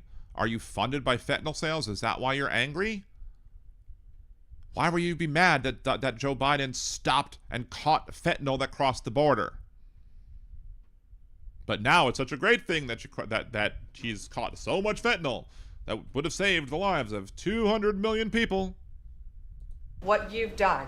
ATF, since you've been in office, President, along with DOJ agencies, seized 14,500 guns off the streets. Why aren't people reporting that? I thought gun rights were sacrosanct in the Republican Party. Now we're cheering that they've taken away people's guns. Hypocrisy is the conservative prerequisite. 651,000 rounds of ammo. So who have they taken that ammo away from? Should the government be seizing people's ammunition? I mean, if you take the guns, you can't shoot the ammo, right? But why would we believe those numbers? Why would I believe the numbers of guns that have been seized from people in this country? I don't know if they were seized from citizens or not, but why would we believe that number? Why would we believe the amount of ammunition that they've removed from the streets when they think that 200 plus million people were saved by Donald Trump's drug policies? That's up 151%. So the Trump administration has increased the number of guns seized from people in this country by 150%, and the conservatives are going to sit here and applaud it. If the number of guns that Biden seized went down by 50%, the Republicans would probably say that he was seizing too many weapons and he was violating the Second Amendment rights of people in this country by seizing that many guns and taking them away from him. But Donald Trump increases it by 150%, and it's all, everything's good, everything's great, everything's wonderful. Wonder how many millions did Donald Trump, because they seized all those guns, did he save 5 million people's lives? Donald Trump saved 1 trillion lives because he removed the guns and the ammunition from the streets. He did it personally. He went door to door with his orange tiny fingers and picked up every single gun and put them away and took them away from all the people who, I guess, shouldn't have guns, because gun rights are only for people who are old white Republicans, men, I guess. I mean, look, if you're taking away guns from criminals, fine. I'm not going to argue with that, but this is hypocritical. From 2024. That's keeping America safe. I thought an armed population was a polite population. Wasn't that true? Didn't you tell us? Didn't Republicans always tell us that an armed populace is a polite populace? Right? No? Was that just my imagination that Republicans said that?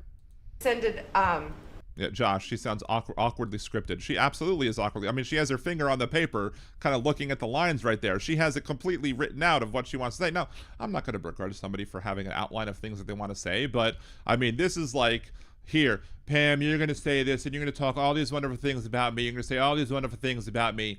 Don't bother fact-checking it because every number in here is accurate. Even if it's not, we'll tell them that it's accurate, and the media will question us on it because the media sucks. Death penalty. We are now seeking the death penalty on cases. I'm signing death warrants. She's signing death warrants. What does that mean? Now, going after the death penalty, you know, I understand that they're much more gung-ho about trying to off people who are criminals. And look, if you committed, you know, if you murdered a bunch of people and you're getting a death penalty, I'm not going to weep for you. But signing death warrants? What the hell does that mean? Now, there's such a thing as execution warrants. Maybe I'm parsing too much. Maybe I'm being overly pedantic, and maybe I put the Dan in pedantic. But what I think maybe what she meant was execution warrants, which is something that has to be signed before, I guess, you actually do, you know, put somebody to death via the death penalty. But a death warrant to me sounds like something that's completely different. Like going after somebody who you can kill regardless. And some news agencies, especially some of the more left ones, have taken and ran with this comment that she said and have basically said that Pam Bondi wants to kill Americans and she's signing death warrants for Americans at this point. And I'll say that I don't believe she meant that. I believe she probably meant execution warrants. But here's the thing. We can't afford to take that risk. So again, we have to question this administration on everything that they do and everything that they say. And somebody in the and people in the media just can't say, oh, she probably meant execution warrants. You need to press her on that to say exactly what she actually meant when it came to that. And then keep an eye on them to make sure that they're actually talking about the warrants that are needed to be filed when you execute somebody who is found guilty of a crime that has the death penalty and the death penalty was given as part of the sentencing. But you need a media that's going to do their job. And we don't have that. We'll just have we have a media that takes the president and the administration at their word on numbers and other things that they say. And that's why people don't trust the media.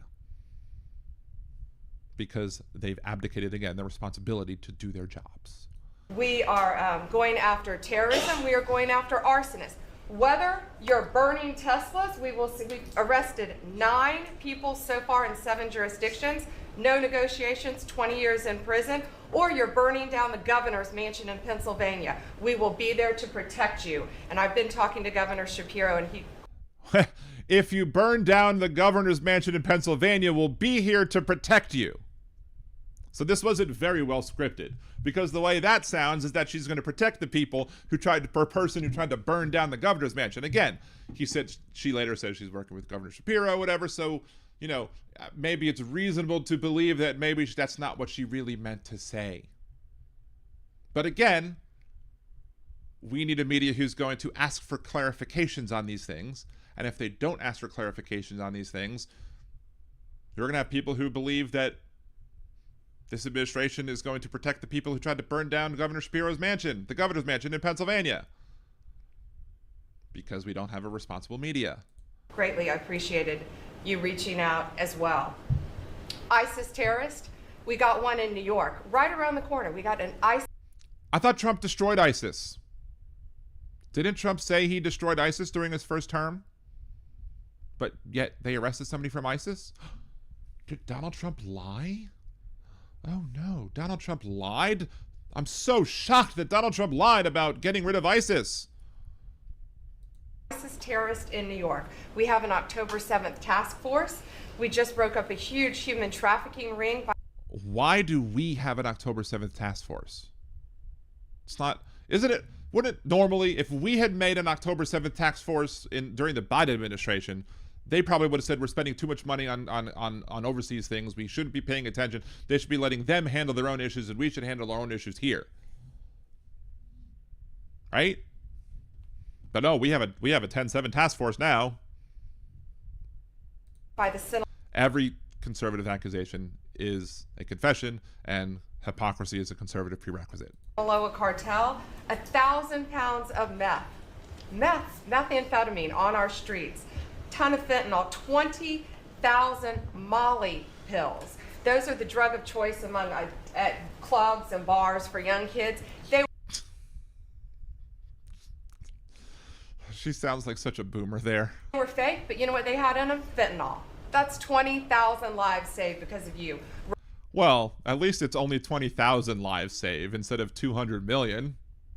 At least that's a more believable thing. Although, again, I don't believe any number that they say because they lie about numbers. They don't want you to know the real numbers. We have that evidence of that many times over. Right there. We brought back 20. Yeah, DB Golding, why do we have to interpret everything they say as what they meant? That's what I'm saying. We shouldn't have to. They should, A, have the ability to speak properly and to say exactly what it is that what they want to say accurately, and B, you know, we shouldn't have to interpret it, and if they say things that are wrong, we should be questioning them on that directly. But we don't. 29 cartel members from Mexico at your direction, and one killed the Kiki Camareno, a DEA agent, in 1985, and many of us got to talk. And it was Joe Biden's fault, because everything is Joe Biden's fault, right? This is Joe Biden's, stock market, right? Everything is Biden's fault. So the murder of somebody during Reagan administration is probably Biden's fault too, according to Donald Trump at least, because everything is Donald Trump's fault. His widow and his son, who is now a judge, and they started crying. They have tried to get that guy back forever, and thanks to so many of you in this room working together, they have justice. They were crying on the phone because of what you did, President Trump. Thank you. We're going after anti-Semitism. No, you're not. This administration is full of anti-Semites. Fuck you. As a Jew, I say fuck you. Unleashing everything you told us. No more DEI, no more weaponization. We have rescinded, as I said, 200. Yes, no more DEI, because that's going to be wonderful. Again, every time they say they're against DEI, they should be forced to say, we're against diversity, equity, and inclusion. And they should say it every time. No more diversity, no more equity, no more inclusion, because that's exactly what they want. Policies, and I could go on all day long, but we are doing everything in our power to keep. And boy, we're glad you're not. America safe at your direction. Thank you. Thank you. Thank you, Mr. President, for allowing me to be a horrible person and allowing me to go after all of the evil people that I want to go after. And by evil people, I mean people who aren't white, because that's what they think. Ridiculous. And Trump says, oh, you're really doing a great job. You're really doing a great, wonderful job. Screw you, Donald. Screw you, everything. Yeah, Kimchi. No DEI except me, because, including women is inclusive. No we have a DUI hire in Pete Hegseth, right? But, that's completely different. Yeah, exactly, Hadon. Good guys with guns are safe, right? Exactly. They are safe. Except for when they're not. Just the whole thing with whatchamacallit. I've just lost my train of thought. Anyway, do you agree with Pam Bondi? Disagree with Pam Bondi? Do you think Pam Bondi is right that Donald Trump's doing a great job? Do you think Pam Bondi is correct in saying that Donald Trump has saved over 200 million lives with his fentanyl plans? Let us know down below, and if not, let us know as well. Remember to like the video, share, subscribe to the channel, and of course, unless you're a Nazi, have a good day. There we go. At least that was the shortest video of the ones that we created. Is there anything else I wanted to talk about tonight before we end the show? I don't. Oh, there was the one. There was the one thing. Last thing I want to talk about tonight. Articles of impeachment have been presented and put forward and filed by some Democrats. Representative Al Green wants to put other articles of impeachment for this president. But the head of the party in the House, and like the House Minority Leader, and several other Democrats who were attached as co-sponsors to that first articles of impeachment have removed their names from it because the party leadership didn't endorse it. And they think that we shouldn't be doing it because, you know, there are other things that we can work on as members of the House. What can you work on as members of the House? You have no power whatsoever to do anything except for standing together firm as one group and hoping you have a couple of stragglers from the Republican Party that will come in and join with y'all to stop whatever evil BS the Republican Party in the House is going to do. Because you can't stop things from coming to the floor. You can't force things to the floor. You could file things all you want, but that doesn't mean the Speaker of the House is going to allow it to come to the floor altogether, because the Speaker of the House gets to control what comes to the floor, even if a majority of the floor wants to see it coming to the floor. So these Democrats, again, are a reason why we keep losing, because they don't have a spine. Do we believe that the Senate is going to convict on articles of impeachment? Of course not. I don't believe that they were going to convict on articles of impeachment on the first two. But Donald Trump has done several impeachable offenses. And if we don't put up the articles of impeachment, nobody else will. Nobody else will. So we have to be the ones that do it. And it doesn't matter if it's not going to go forward. I mean, we all know it's not going to go forward, but put everything on the record at least. Get everything out there so people can see it, see what the accusations are being made. Force the Republican Party to defend Donald Trump. Force the Republican Party to defend them not allowing the articles of impeachment to reach the House floor so that it can be voted on and determine whether or not he should be impeached or not.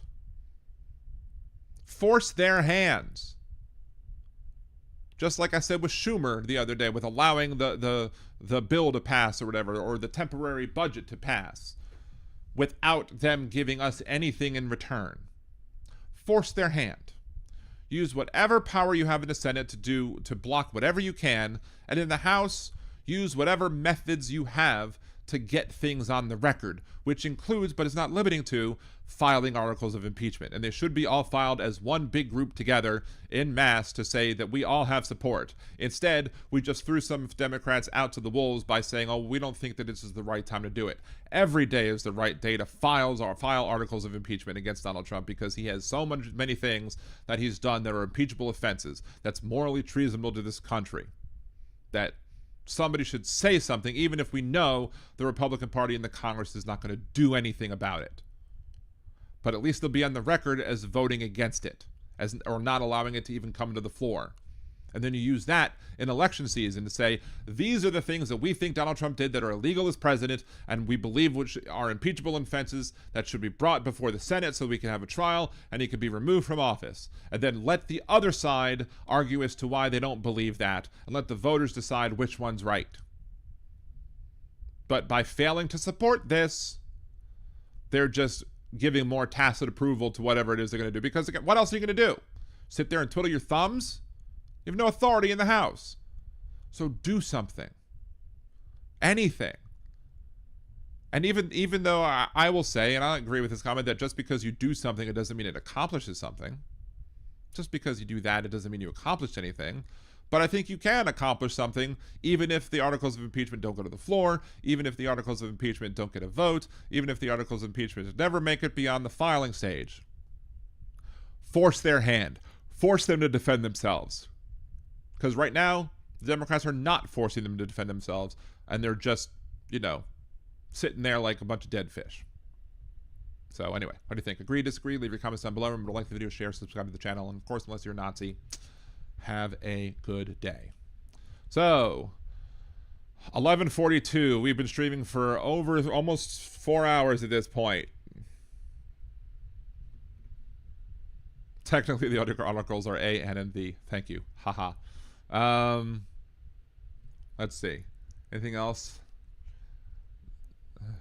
Yeah, Kimchi. Krista, if every accusation is a confession, they are the lizard people? I don't know. Let's just scan through real quick to see if there's anything addressed specifically to me. Have you covered the poor family that moved to Oklahoma City and got raided yet? Chris asks. I have not. That was not on my list of things to do, and 3.5 hours, 3 hours and 40 minutes of a show, we'll probably have to do that another day, if we do. Again, I can't possibly cover everything that these people do, which is why we need all hands on deck. It's why we need to support not just me, but we need to support all the other podcasts. We need to get everybody's numbers up, everybody's subscriptions up, everybody's follows up. We need to get everything up so that everybody can do a better job covering all these positions. Instead, we have situations where we're airing shows against each other. Right? Anyway, let's just kind of scroll back one more time. We thank Jolie for the 5 gifted memberships and the other ones. So again, thank you, Jolie. Kimchi's birthday is Friday. All right. Happy birthday to you. Happy birthday to you. Happy birthday, Goddess Kimchi. Happy birthday to you. It's 2 days early, but my early birthday song to you, because I probably won't be on the air Friday. Not because I'm taken off the air, but because I normally don't come on the show on Friday unless there's something big and special that happens news-wise. Of course, big and special things happening include your birthday, but that is a big special day, and we appreciate you every day you come to the show and every other day as well. So I think I covered everything else, and that's the end of the scroll at least. So I can't scroll up any further. So let's see. It is what it is. You're welcome, Kimchi. Anytime. If you were here, I'd take you out for a drink and we can go do some karaoke or whatever. Anybody comes to New Orleans, I'd love to be able to hang with y'all and do things with you and celebrate and whatever. No worries, you're only one man against a mountain of fuckery. Amen. And we need more people to stand up against the mountain of fuckery, but the mountain of fuckery keeps growing and growing and growing. So, anyway, it is time for me to end this show. Now's the time to say goodbye to friends like you and me. L-I-B. Be back next week. E-R-A-L. L. We need to give Donald a big L. Dan Radio. I don't know. I was going somewhere really good, but then it just, stop it. Let's see, gonna clip it, hit 3 to 5 weekdays are open. Yeah, but I have to work between 3 and 5 on the weekdays. I can't have a show on 3 to 5 on the weekdays. Now, if I did this as my only thing, sure, I might change things around, but if my opinion is that if we were going to make sure that we didn't, counteract each other and go up against each other show-wise, I shouldn't be the one that has to move at this point. That's just my small little point about that. Again, I support Boston Brian generally. I think that, he plays an important role as well as everybody else who's being, liberal, leftist, progressive thought. We need more voices out there. We should just maybe do a better job coordinating of when we go on so we can have one kind of big block where all the kind of the sparklers can get all their, news and all their support and be able to maximize the amount of support that we can give to people. If we go up against each other, we're going to, not be as effective as if we plan together. And I was only on the air Mondays and Wednesdays from 8 p.m. Central, so that was kind of my spot. So, anyway, as good old Donald Trump would say, if I can find my mouse button. It is what it is. Thank you, Donald. But anyway, I don't bitch about it too much, but, sometimes it just sucks that, I'm trying to build this up and other people are, counter-programming against me. But anyway. Thank you all very much. Appreciate you. For those who missed it, go back to the beginning of the show, because in the beginning of the show, I showed how I look. In fact, I'll just do it one more time. Do an early announcement. Next Wednesday's show. Anyway, I'm complaining about Wednesdays. Next Wednesday's show will be later on in the night. because we're gonna go take the kids. Two of our families are gonna get together and take the kids to go see a showing in the movies of Monty Python and the Search for the Holy Grail. Speaking of watery tarts throwing swords at people, so Wednesday's show is going to start later than normal show, and I'll remind you about that Monday as well. But real quickly, let's go do this, bring this up again, so the people who are here now who weren't here earlier, DB go, I do support Boston Brian as well. I'm not saying that I'm against Boston Brian. I'm just saying that we should do a better job as the people, especially the people who all, kind of get similar groups, like people who are sparklers, who are Brianacs, or whatever Boston Brian calls his listeners, whatever, who are Danimals, who are bad mother truckers with Trucker John, people who are all within the same group. All of us creators should do a better job of not going up against each other. That's all I'm saying. And I'm actually toying around with the idea of actually not starting at 8, and instead saying that I will start at 8 or after Hal ends, whichever's first. I'm toying around with that idea just so you could go from one to the other. Don't know if that's going to be a reality yet. It might have to wait a little bit till I get some stuff with work done. But the thing I wanted to show the people who weren't here early on in the show is, I'm not going to give the whole spiel as to why it was big, but I just happened to be looking at clips on Twitch to try and feature some, and I went back to last October and I saw this picture of me, and I took a screenshot of it because you can see in this picture compared to this one that how much weight I've lost simply by comparing that face with this face. So that's what losing 70 pounds since July looks like.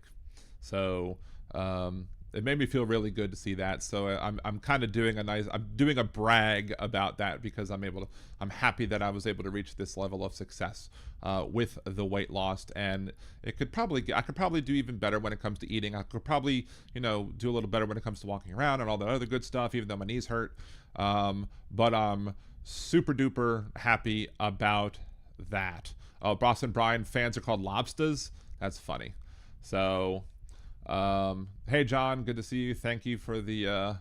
Thank you for the thank yous or whatever. Let's see, 250 kilo. My wife says the next time we're visiting family in Noala, we should say hi. Absolutely. I would love to have y'all stop in, say hi. We could go grab a drink somewhere. We could go grab cider at the cidery that we hang out at, or we could do karaoke or do any other things that are fun, because I'd love to meet more fans. I got to meet Aaron, got to meet Ken back before he unfortunately passed away.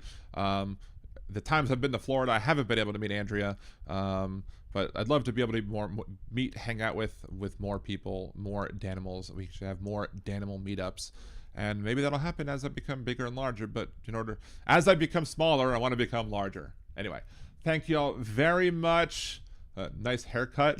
I haven't had a haircut in months.